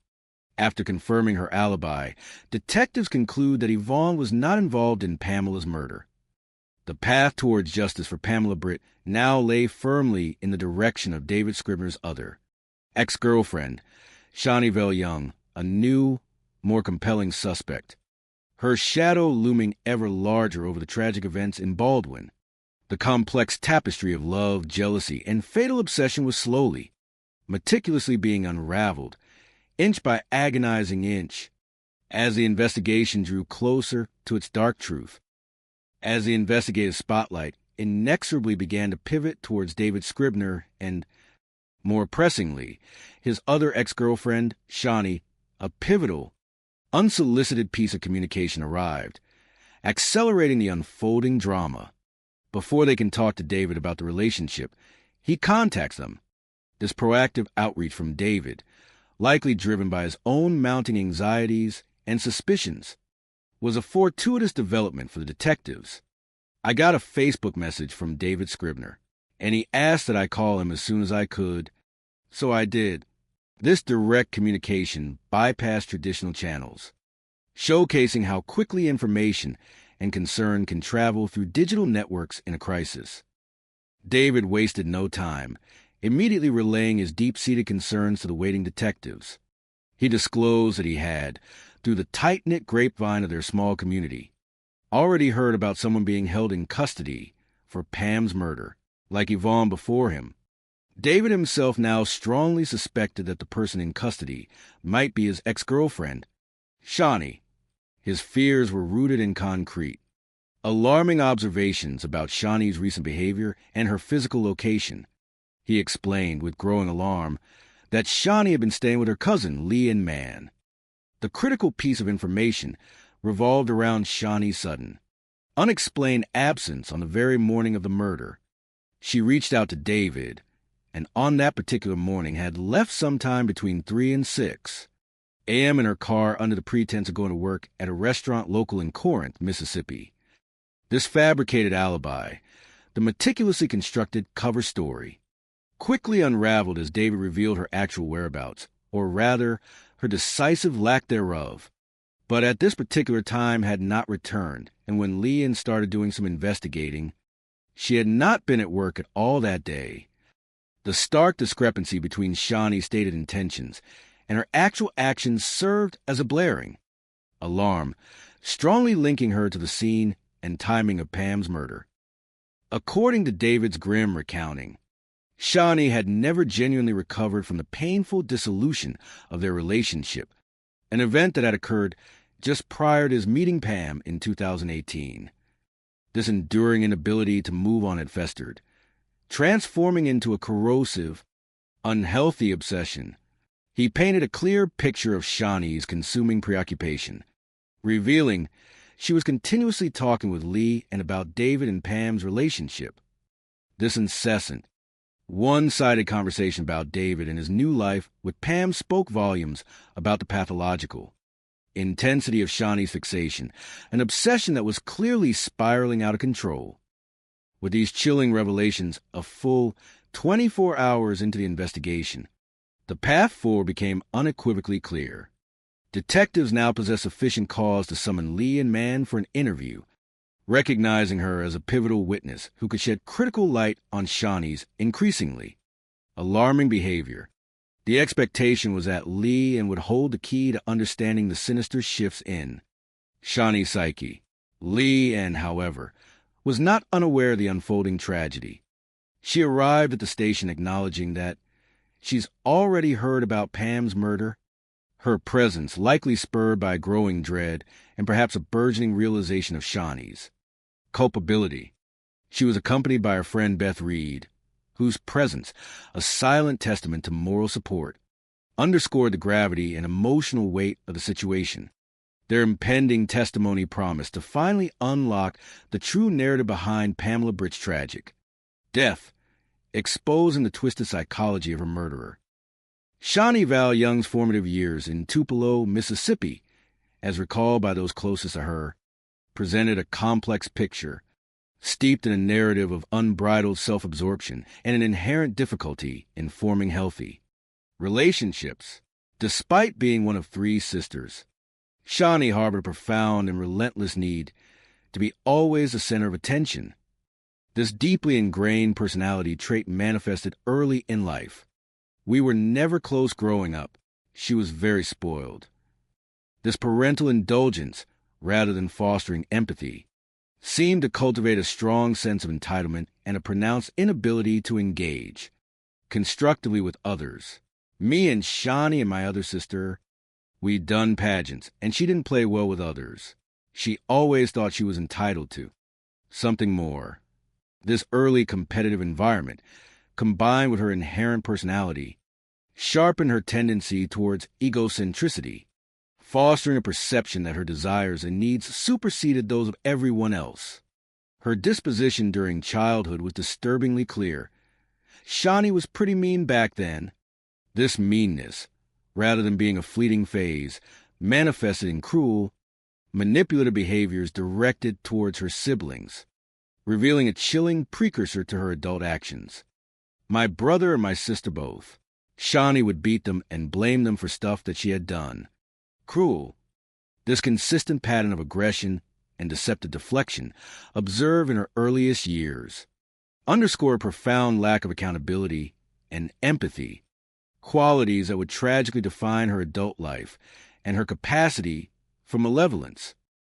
As Shawnee transitioned into adulthood, her personal narrative continued its turbulent trajectory. She eventually moved to New York and got married, seeking a fresh start, perhaps, or a new canvas upon which to paint her life. However, by the year 2017, she had returned to her roots in Mississippi. Her life significantly altered.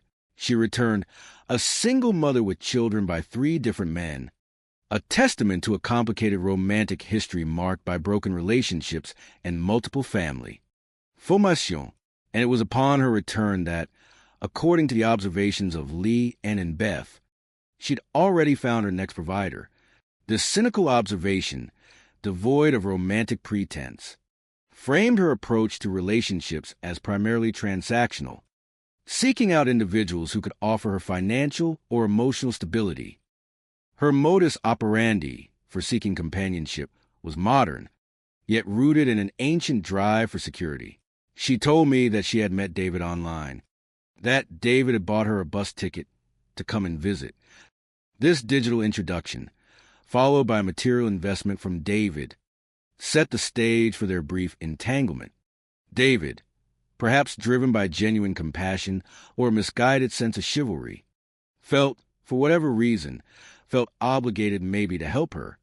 This inclination on David's part created an opening for Shawnee to weave a narrative of love and dependence. Leanne and Beth bore witness to Shawnee's intense, albeit potentially performative, emotional investment. They say Shawnee fell hopelessly in love. However, David's affections proved to be more transient than Shawnee's intense emotional projections. But by 2019, David had moved on. David had lost interest in Shawnee. His heart had turned to another, finding solace and joy in a new, healthy relationship. He started dating Pamela Britt. This shift in David's affections, a natural progression for him, was an utterly unacceptable reality for Shawnee, who simply wasn't willing to accept defeat. Her pathological need for control, her inability to accept rejection, meant that David's moving on triggered a profound psychological crisis within her. In late 2019, Shawnee, her life ostensibly in flux, appeared on Leanne's doorstep. Seeking refuge, she arrived about on or a little bit before Thanksgiving 2019. Leanne initially viewed this as a temporary arrangement, understanding it was not supposed to be a long-term thing at all. However, Shawnee, ever the manipulator of perceptions and realities, harbored other plans that would soon reveal a sinister agenda.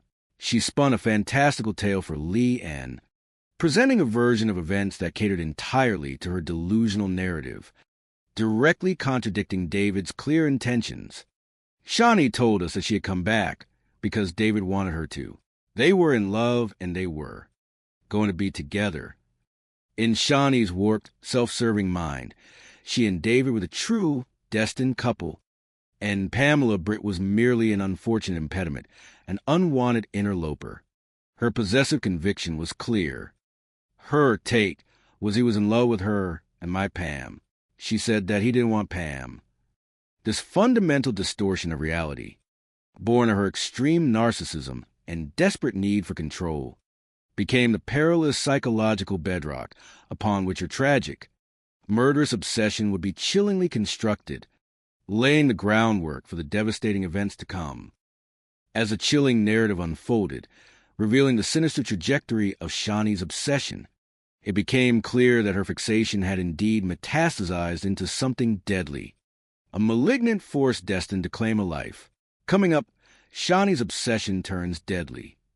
The gradual escalation, the shift from emotional manipulation and minor stalking to outright murderous intent, was a stark reminder of the dangerous path down which unbridled jealousy and delusion can lead an individual.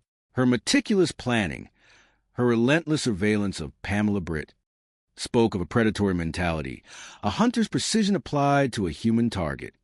Beth, who had witnessed Shawnee's descent into this disturbing fixation, captured the essence of her behavior with a chilling analogy. I feel like she was patterning her as a hunter would about deer. This comparison was not merely dramatic. It perfectly articulated methodical, calculated, and ultimately dehumanizing approach Shawnee adopted towards Pamela. And indeed, the tireless efforts of investigators would soon unearth irrefutable evidence of a murder plot, exposing the dark, intricate blueprint of her heinous crime. The sheer volume and chilling coherence of the evidence, once fully assembled and meticulously analyzed, would elicit a profound reaction from even the most seasoned investigators. When you look at everything on paper, it's just a wow factor that everything felt like it did. This statement captured the disturbing elegance of Shawnee's malevolent plan, highlighting how a deranged mind, fueled by obsession, could execute a meticulously choreographed act of violence. Every piece, from the seemingly trivial to the undeniably damning, converged to paint a clear and terrifying picture of a premeditated murder, leaving no room for doubt about Shawnee's criminal intent or her profound psychological disturbance. Leanne Mann, whose home had become a disturbing vantage point into Shawnee Val Young's spiraling obsession, continued her grim testimony, detailing the unsettling transformation of her cousin. The moment Shawnee moved in, she began fixating on David and his new girlfriend Pamela, a relentless, all-consuming preoccupation that permeated every facet of her existence. The object of her obsession consumed her every thought, every utterance. David, David, David. There was not a day that was come by that it wasn't all about him. This incessant verbalization, this narrow and exclusive focus, highlighted profound narrowing of Shawnee's mental landscape, where David, and by extension Pamela, became the entire world. It was a pathological singularity of thought that obliterated all other concerns, all other relationships, even those with her own children. Beth Reed, Leon's longtime friend, further corroborated this disquieting narrative, offering an external perspective on the oppressive atmosphere Shawnee's presence had created. I had been friends with Lee and for 30 years. I didn't like that Shawnee just coming on Lee. And the intrusion wasn't just physical. It was a profound psychological invasion, disturbing the peace of Leanne's home. Beth's reaction to Shawnee was immediate and visceral. I was very creeped out by Shawnee's presence. This instinctive recoil stemmed from an undeniable sense of unease, a perception of Shawnee's deeply disturbed energy. From the very second I first met her, she was obsessed. The depth of this obsession was astonishing, bordering on the pathological, dominating every aspect of Shawnee's life and conversations. She never spoke of her children. She never spoke of her husband. She never spoke of anything outside of David and Pam. This complete mental absorption, this unwavering focus on one man and the woman he now loved, underscored a profound psychological imbalance, an inability to process rejection or maintain a healthy perspective on her own life, let alone the lives of others. It was a chilling portrait of a mind completely hijacked by a malevolent fixation. Leon and Beth both confirmed that Shawnee's desire for physical proximity to David, who resided a mere hour away in Nettleton, intensified her obsessive drive. Her inability to physically control David or his affections pushed her to extreme, even unethical, lengths, twisting her relationships to serve her perverse goals. In a truly reprehensible act, Leon revealed that Shawnee even recruited her own children in her attempts to win David back. These innocent children became unwitting tools in their mother's manipulative arsenal, forced to participate in her disturbing games. One particularly cruel example of this emotional exploitation involved a deceptive message relayed. Through her sons, her sons had got in contact, and I, if I recall, said Shawnee died because of cancer, just to see how David would react.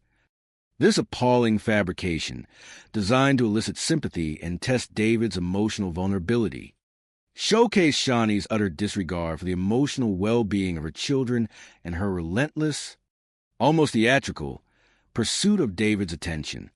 When these blatant, albeit disturbing, ploys to gain David's attention proved futile, their abject failure only propelled Shawnee deeper into her descent, driving her to resort to extreme measures, her desperation now pushing her to seek even more unconventional, even mystical solutions. Leanne tried to articulate the bizarre, escalating tactics Shawnee employed, recounted a deeply uncomfortable episode that bordered on the occult. She revealed a personal detail about herself which Shawnee, in her twisted cunning, attempted to exploit. Leanne kind of told her that I read tarot cards and did things like that.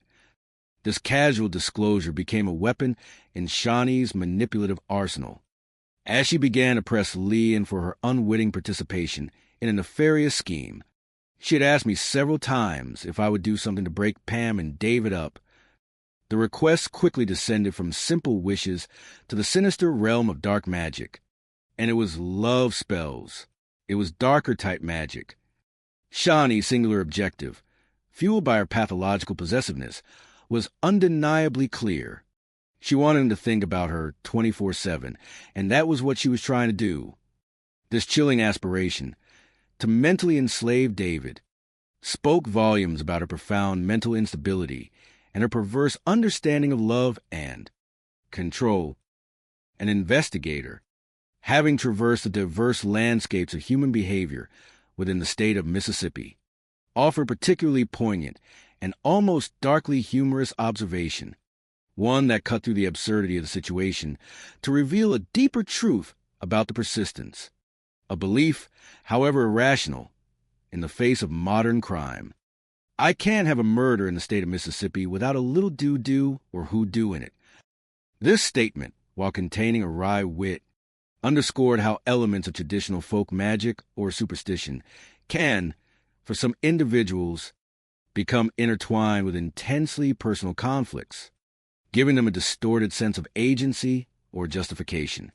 Beth Reed, however, representing a healthy moral boundary, firmly rejected any involvement in such dark machinations. I would not do it. I told her from the jump that I didn't want any part of it. I said, I don't work with that kind of magic. Beth's principled stance highlighted the moral chasm between her and Shawnee, a testament to her refusal to engage with the insidious forces her cousin embraced. The terrifying core of Shawnee's motivation became overwhelmingly clear. Shawnee wanted David for herself at all costs. This absolute, uncompromising desire blinded her to all reason, all ethics, and all reality. She did not see anything outside of David. Her world had shrunk, constricting to a single point of obsession, a pathological tunnel vision that eliminated all other considerations, all other human beings. She was completely consumed with this man. This chilling description from Beth and Lee and solidified the psychological profile of a woman, driven to the brink, her identity and purpose wholly subsumed by a malevolent fixation that would tolerate no rivals. As her attempts at manipulation and mystical intervention failed to yield David's return, Leon observed a distinct and chilling shift in Shawnee's strategy. Leon says that's when Shawnee decided to change her tactics. The indirect, subtle ploys gave way to more direct, physical methods of surveillance and intrusion. The red flag, initially a small ripple of concern, transformed into a wave of alarm when Shawnee began to utilize Leon's vehicle for her clandestine excursions. Shawnee would take my card and would not come home. I didn't know where she was going. These prolonged absences, often stretching for all those hours, were initially frustrating, but in retrospect, their sinister purpose became horrifyingly clear. Looking back now, I feel like she was stalking Pam. The pieces of the puzzle began to click into place, revealing a pattern of methodical, predatory behavior. Shawnee's digital sleuthing further enabled her relentless pursuit. And looking back now, I can remember Shawnee holding her phone and showing me Pam's Facebook page. This act of digital surveillance provided Shawnee with the intimate details necessary to transform virtual observation into physical stalking. That gave Shawnee everything she needed to find Pam, what she drives, follow her home. Now she knows where she lives. Her determination knew no bounds, extending the technological intrusion into Pam's daily life. Leon recollected a truly chilling confession. She said that she put a tractor in my life, a cell phone that she had taped up on Pam's car, so she would know where Pam was at all times. This revelation confirmed Shawnee's calculated invasion of Pam's privacy, turning her into an unwitting target under constant surveillance. The dehumanizing nature of this systematic stalking was powerfully captured by Beth Reed's unsettling analogy. I feel like she was patterning her as a hunter would about Leah. This chilling comparison spoke volumes about Shawnee's cold, predatory mindset, reducing Pam to mere prey in her warped game of obsession. Leanne, witnessing the increasingly erratic and menacing behavior, recounted with growing trepidation. Leanne says she was becoming increasingly concerned about Shawnee's behavior. The subtle warning signs had morphed into undeniable indicators of profound danger. The climax of this escalating drama arrived with brutal force on the morning of February 11th, the very day Pamela Britt was murdered. Leanne, finally reaching the limits of her tolerance and now consumed by a gnawing dread, took the brave, albeit belated, step of reaching out to David online. She recounted the events of that fateful morning, her voice undoubtedly heavy with hindsight and regret. Shawnee had took my car to work that morning, and she had not got home yet. The car's unexplained absence, combined with Shawnee's complete disappearance, solidified Leanne's worst fears. I figured that she was anywhere, she was out trying to find him. This intuitive leap, fueled by months of observing Shawnee's obsessive behavior, sadly proved to be accurate in the most devastating way imaginable. Later that same afternoon, spurred by a confluence of rising anxiety and an undeniable sense of foreboding, Lee had made the crucial decision to go to the police station to report her car stolen. This seemingly straightforward act, driven by the escalating events, proved to be a pivotal point in the investigation. The vehicle, now designated as stolen, was quickly located. One of the patrol officers found the car at Fish Lake later that evening. The discovery of the vehicle, now transformed into a vital piece of evidence, solidified the direct link to Shawnee. The investigation of the vehicle's provenance led to a direct link back to Leanne. When we ran the bin number, it came back to Lee and Mann. The meticulous search of the impounded vehicle yielded a treasure trove of incriminating items, painting an unambiguous picture of Shawnee's calculated plan. We took all the items out of the vehicle.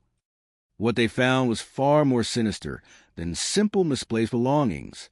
What we did find of interest was a driver's license that belonged to Lee and Mann and bus tickets, with Leon's name on it.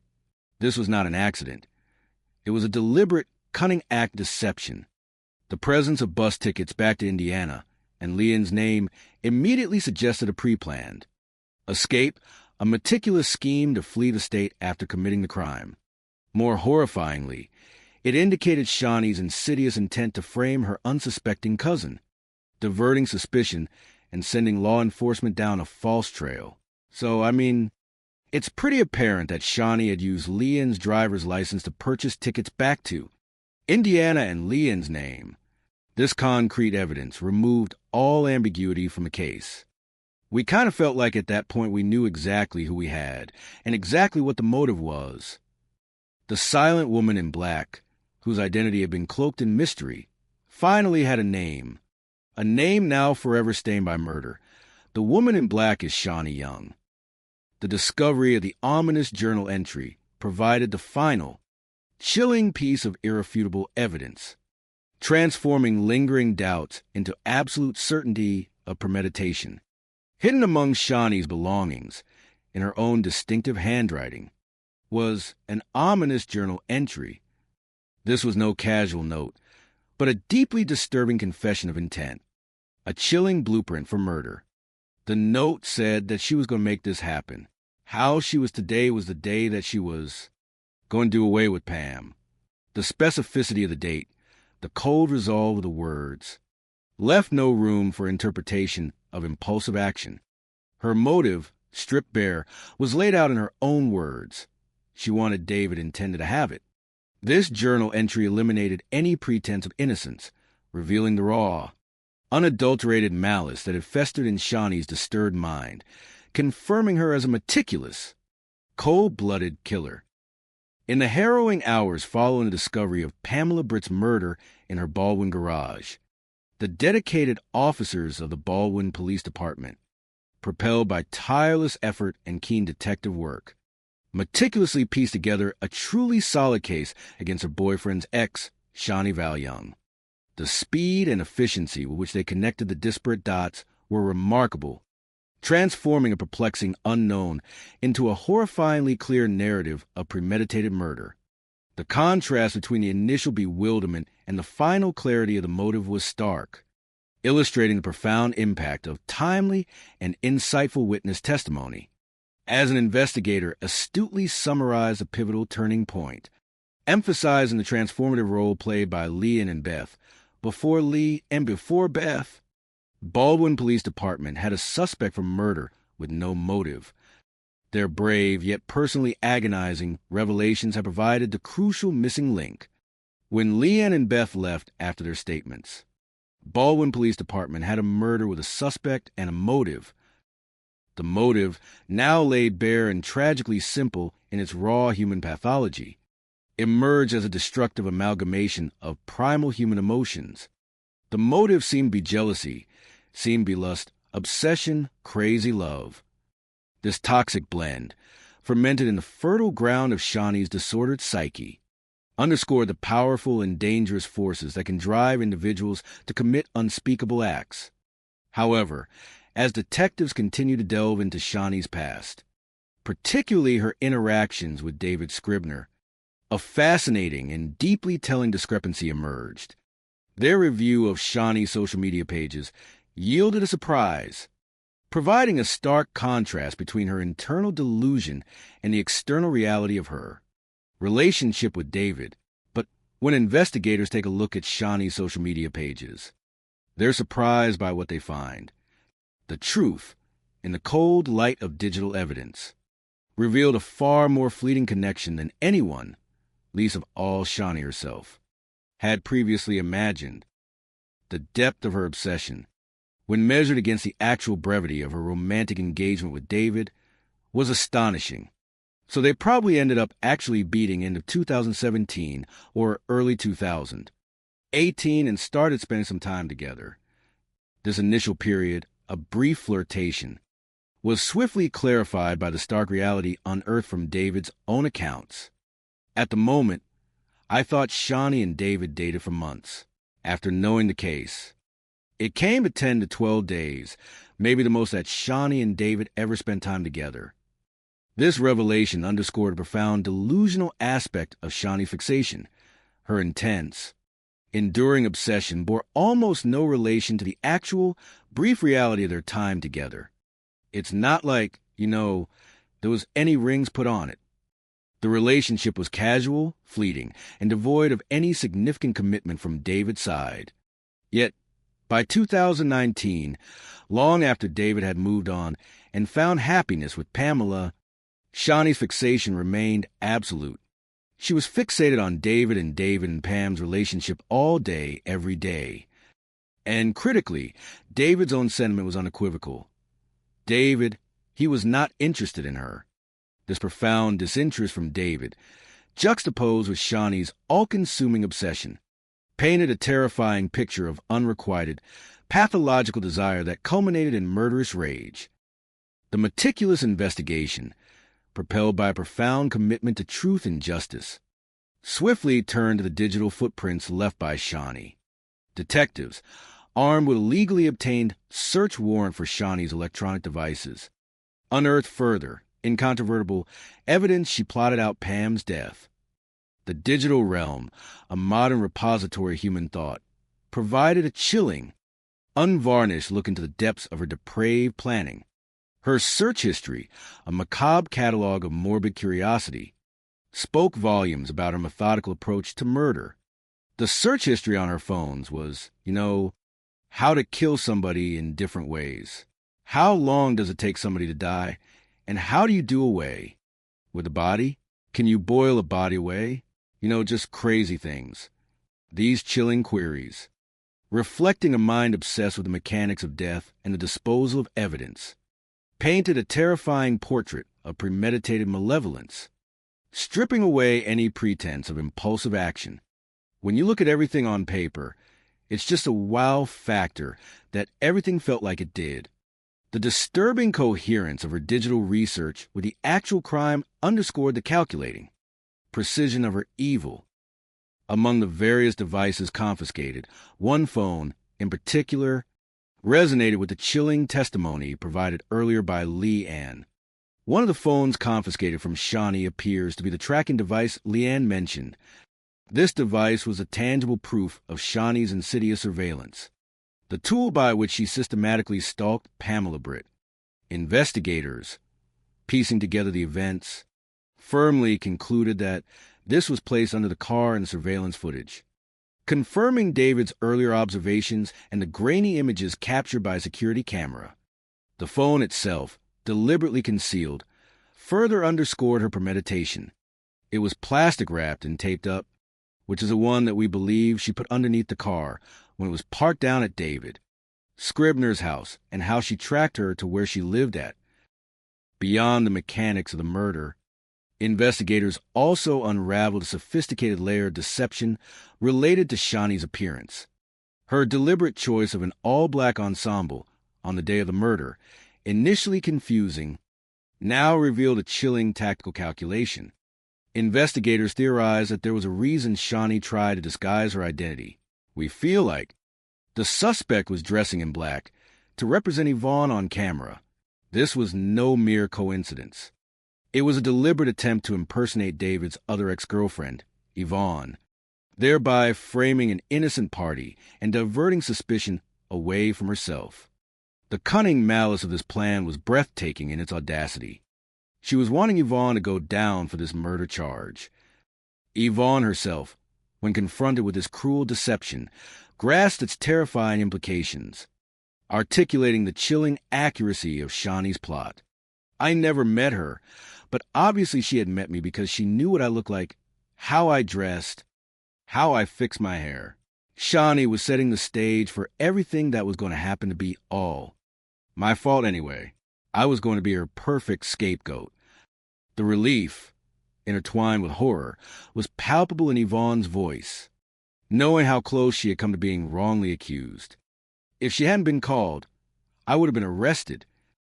With all forensic evidence meticulously analyzed, all witness testimonies rigorously confirmed, and all layers of deception peeled away, the moment arrived for incontrovertible identification. When the fingerprint testing comes back, police are able to positively identify the woman in black as Shawnee Val-Young. The scientific certainty of forensic analysis left no room for doubt. The anonymous figure was now irrevocably named. That very evening, with a formidable wall of evidence behind them, Shawnee is charged with the murder of Pamela Brett. The complete reconstruction of the horrific events, a grim narrative meticulously pieced together by diligent investigators, painted a chilling picture of Shawnee's premeditation and brutal execution.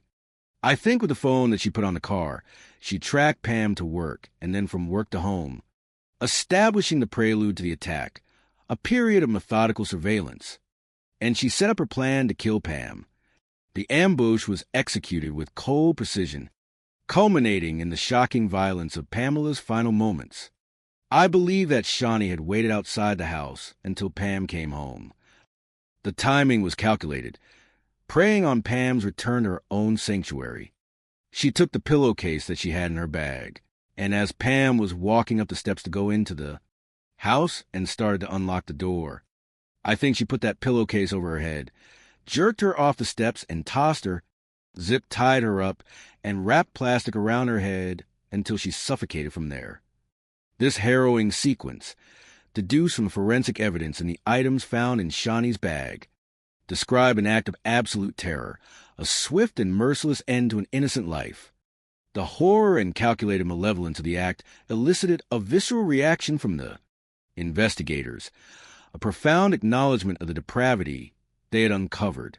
Evil, that one was evil, a stark, unambiguous descriptor of profound wickedness at play.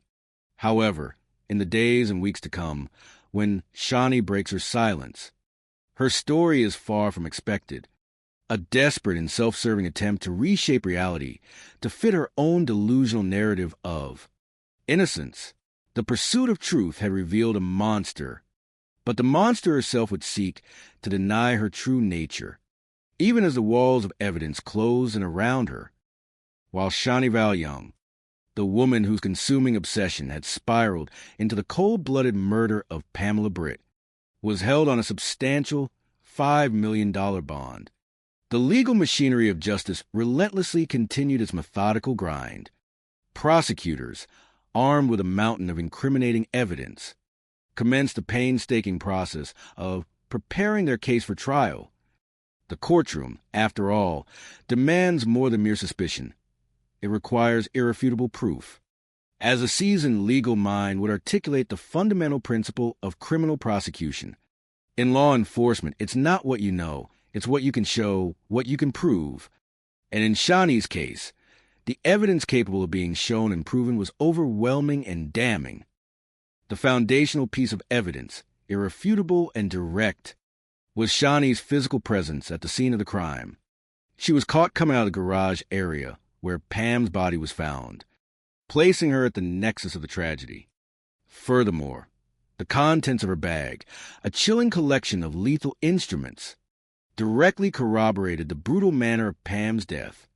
In the bag that she had with her coming out were items that were used to create death in the manner that Pam had died, and that was by asphyxiation. The forensic evidence left no room for doubt as to the weapon and method employed. There was a taser that matched the marks on Pam's chest and shoulder where she had been tossed. And the tools of restraint were also definitively linked to the victim. She had zip ties that had been around Pam's wrist.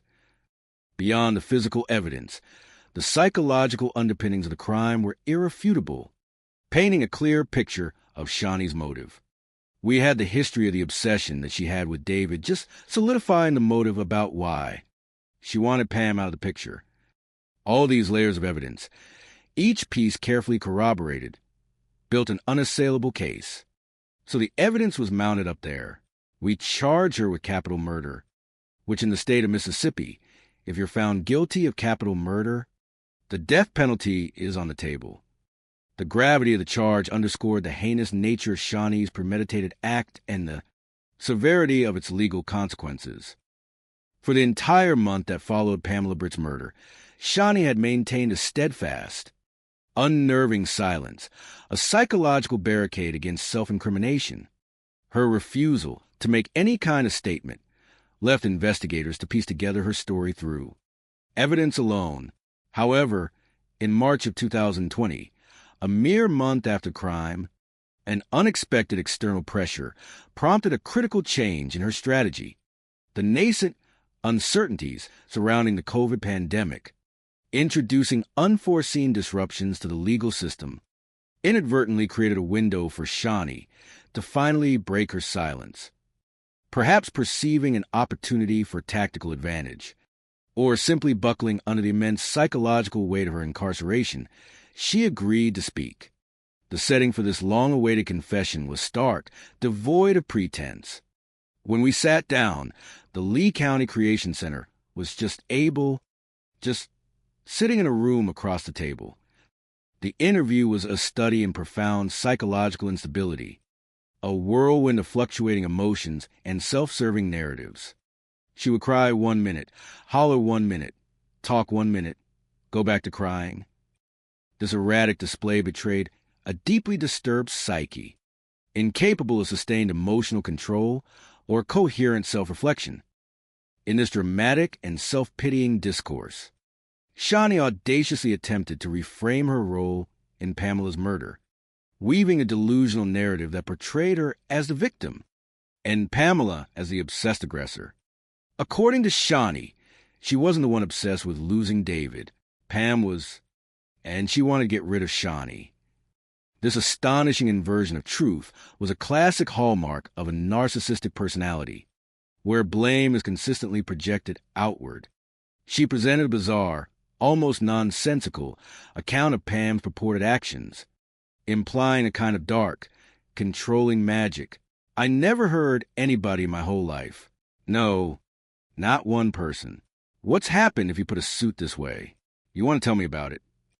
She insinuated that Pam feared losing David to some malevolent influence, perhaps even through the very ground itself, further illustrating the depth of her delusion and her reliance on irrational beliefs. She wanted to be, she thought, maybe it was through the ground. She was afraid she was losing you. This convoluted explanation sought to justify Pamela's alleged attack on Shawnee, providing the motive for what Shawnee claimed was self-defense. In her erratic account, she insisted, in her talk, she attacked me. And in a final, desperate plea for empathy, perhaps to soften the undeniable image of a murderer, she offered a fragile self-assessment designed to elicit pity rather than righteous condemnation. You saw a little bit of rain down this monster. I'm really not. I struggle with this every day. However, her elaborate, self-serving narrative of self-defense disintegrated under the harsh, uncompromising scrutiny of objective evidence. The crucial, irrefutable truth lay in the digital realm, a realm that documented communication or its glaring absence. She tried to claim self-defense and that sort of thing, but there was absolutely zero evidence on any of the 4 phones that Shawnee had. No threatening messages, no calls, No emails, nothing to corroborate her claims of an aggressive Pamela Britt. The absence of communication extended equally to Pamela's phone. There was zero evidence on the phone that Pam had that they had ever had any kind of conversation. At all. This absolute lack of any digital interaction between the two women definitively shattered Shawnee's fictional account of a confrontation with Pamela, exposing her testimony as nothing more than a desperate, self-serving fabrication. Her petulant, almost childish, outburst, "I'm going to stop till I get out because I'm going to look for the rest of my phone," number, underscored her desperate attempts to find some piece of evidence, any piece, however flimsy, to support her manufactured reality. It was a futile and transparent effort to evade the stark digital truth. Over the protracted course of the next few years, while Shawnee remained incarcerated, navigating the arduous process of legal proceedings, her defense attorneys, employing every available legal strategy, vigorously attempted to prevent the case from advancing to a full trial. Their primary tactic revolved around challenging her mental capacity. They claim she is unfit to stand trial, a legal argument aimed at deferring or altering the course of justice by asserting that she lacked the necessary mental competence to comprehend the charges or assist in her own defense. This protracted legal battle, marked by countless psychological evaluations and expert testimonies, persisted for years. However, in 2023, the court delivered a definitive ruling. She is ruled competent. This pivotal determination meant that Shawnee was deemed capable of standing trial, capable of understanding the gravity of her actions and the charges against her, thereby eliminating a crucial defense strategy and clearing the path for further legal proceedings. Faced with the imminent threat of a capital murder trial and the very real possibility of a death sentence, Shawnee made a cold, calculated decision. Her agreement to plead guilty to second-degree murder was not an act of remorse, but a pragmatic move, a strategic maneuver to avoid the ultimate penalty. This plea deal, however, while resolving the legal case, sent shockwaves of profound disappointment and anger through Pamela Britt's grieving family, who perceived it as a grievous miscarriage of justice. Their anguish was deeply articulated by a family member who passionately stated, "Anybody that goes 9 months planning somebody's murder is not sorry."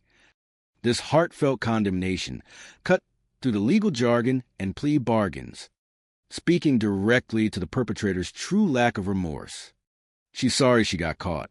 She wasn't sorry for what she does. This raw, emotional truth powerfully contrasted with the judicial outcome.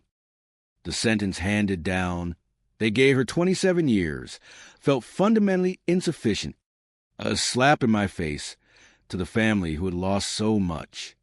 The perceived leniency of the plea deal, particularly given the brutal premeditation of the crime, left them with an agonizing sense of injustice. She took a plea deal that she should not have been given, and in my opinion, I don't think it's fair that Shawnee was able to take my mother away from her, kids, her grandkids, her life, and then she still has the opportunity to walk out of that prison. This heartfelt outcry conveyed the immeasurable grief and righteous indignation, the bitter knowledge that their beloved Pam would never have the chance to experience life, while her murder retained a prospect of freedom, however distant. The profound sentiment continued, expressing the universal truth of Pam's intrinsic worth. Pam was a very, very good person, and what happened to her, she does not deserve. And the sentence that this lady got is not enough. It's absolutely ridiculous. In the painful aftermath, Pamela's daughter expressed a profound and beautiful desire to preserve her mother's memory, to ensure that the lasting image of Pamela Britt transcended the sordid details of her violent demise. "I don't want my mother remembered as the woman that got in between somebody and a guy." Pamela was far more than a statistic, far more than a victim of a romantic triangle. She was a vibrant, loving soul whose life was rich with purpose and connection. She was just loving and just funny. Her family desired her memory to be one of light and affection. I want people to know that my mom, she was a good person. She was a good person, and she loved her family. She had the biggest, beautiful smile. This heartfelt tribute served as a powerful reminder of the joy Pamela brought into the world, a stark contrast to the darkness that ended her life. The lingering, profound impact of her loss was evident in the final, mournful words. "My family will never be the same after everything, and it hasn't been. Though justice had, in an imperfect way, been served, the irreparable wound of loss, inflicted by one woman's tragic obsession, would forever echo through the lives of those who loved Pamela Britt, a beloved grandmother whose light was extinguished far too soon by the insidious forces of jealousy and madness. The efforts of justice had brought closure to a legal chapter, yet the profound humanistic meaning of her life and enduring sorrow of her family would remain a timeless testament to a beloved soul lost to an unthinkable crime. The otherwise tranquil and predictable rhythm of Tuesday, the 11th of February, in the year 2020, in the heart of Baldwin, Mississippi, was mercilessly fractured by a discovery so profound in its horror that it would indelibly mark the collective memory of the community and reverberate through the lives of all who knew her. It was on this ostensibly ordinary day that Pamela Britt, a cherished grandmother whose 63 years on this earth had been generously spent nurturing her family and brightening the lives of those around her, was found tragically murdered within the supposed sanctuary of her own garage. The scene, stark and silent, was a chilling tableau of an everyday domestic space cruelly desecrated by violence. Her purse, an object of quotidian utility, lay abandoned and askew on the first step leading into the house, a frozen emblem of a life abruptly halted, its familiarity utterly at odds with the terror that had engulfed her. She was motionless. Unequivocally, she wasn't breathing. But beyond the tragic stillness of her form, a single, horrifying visual detail bore visceral witness to the manner of her brutal demise. Her lips and face were very blue, a testament to the suffocating grip that had ruthlessly robbed her of oxygen, stealing her final, desperate gasp of life.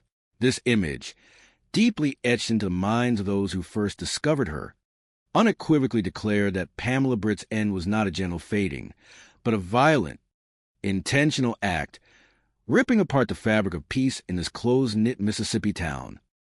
In the chaotic, disorienting moments that immediately followed this gruesome revelation, amidst the escalating alarm and nascent dread, another profoundly disturbing element solidified the suspicion of foul play, almost as if a spectral figure, yet disturbingly real. A mysterious woman is caught fleeing the scene of the crime. Her departure was neither hurried nor casual, but imbued with a furtive urgency that screamed of guilt, a desperate, clandestine exit from a place irrevocably stained by atrocity. Her attire, meticulously chosen, or perhaps simply a grim coincidence, added an almost theatrical layer of suspicion to her presence and flight. The lady was wearing all black, a somber shroud that seemed to confirm her role as a harbinger of darkness, a shadow emerging from a freshly committed crime. This startling image, this stark visual incongruity within the otherwise quiet morning, instantly triggered a primal, collective unease among those who witnessed it. An observer, her intuition honed by the sharp edges of human experience, articulated the immediate, profound sense of disquiet with chilling simplicity. I just know something's not right.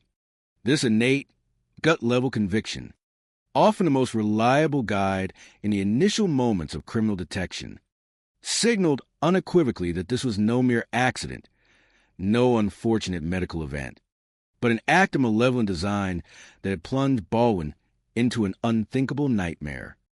When confronted, her sudden flight interrupted.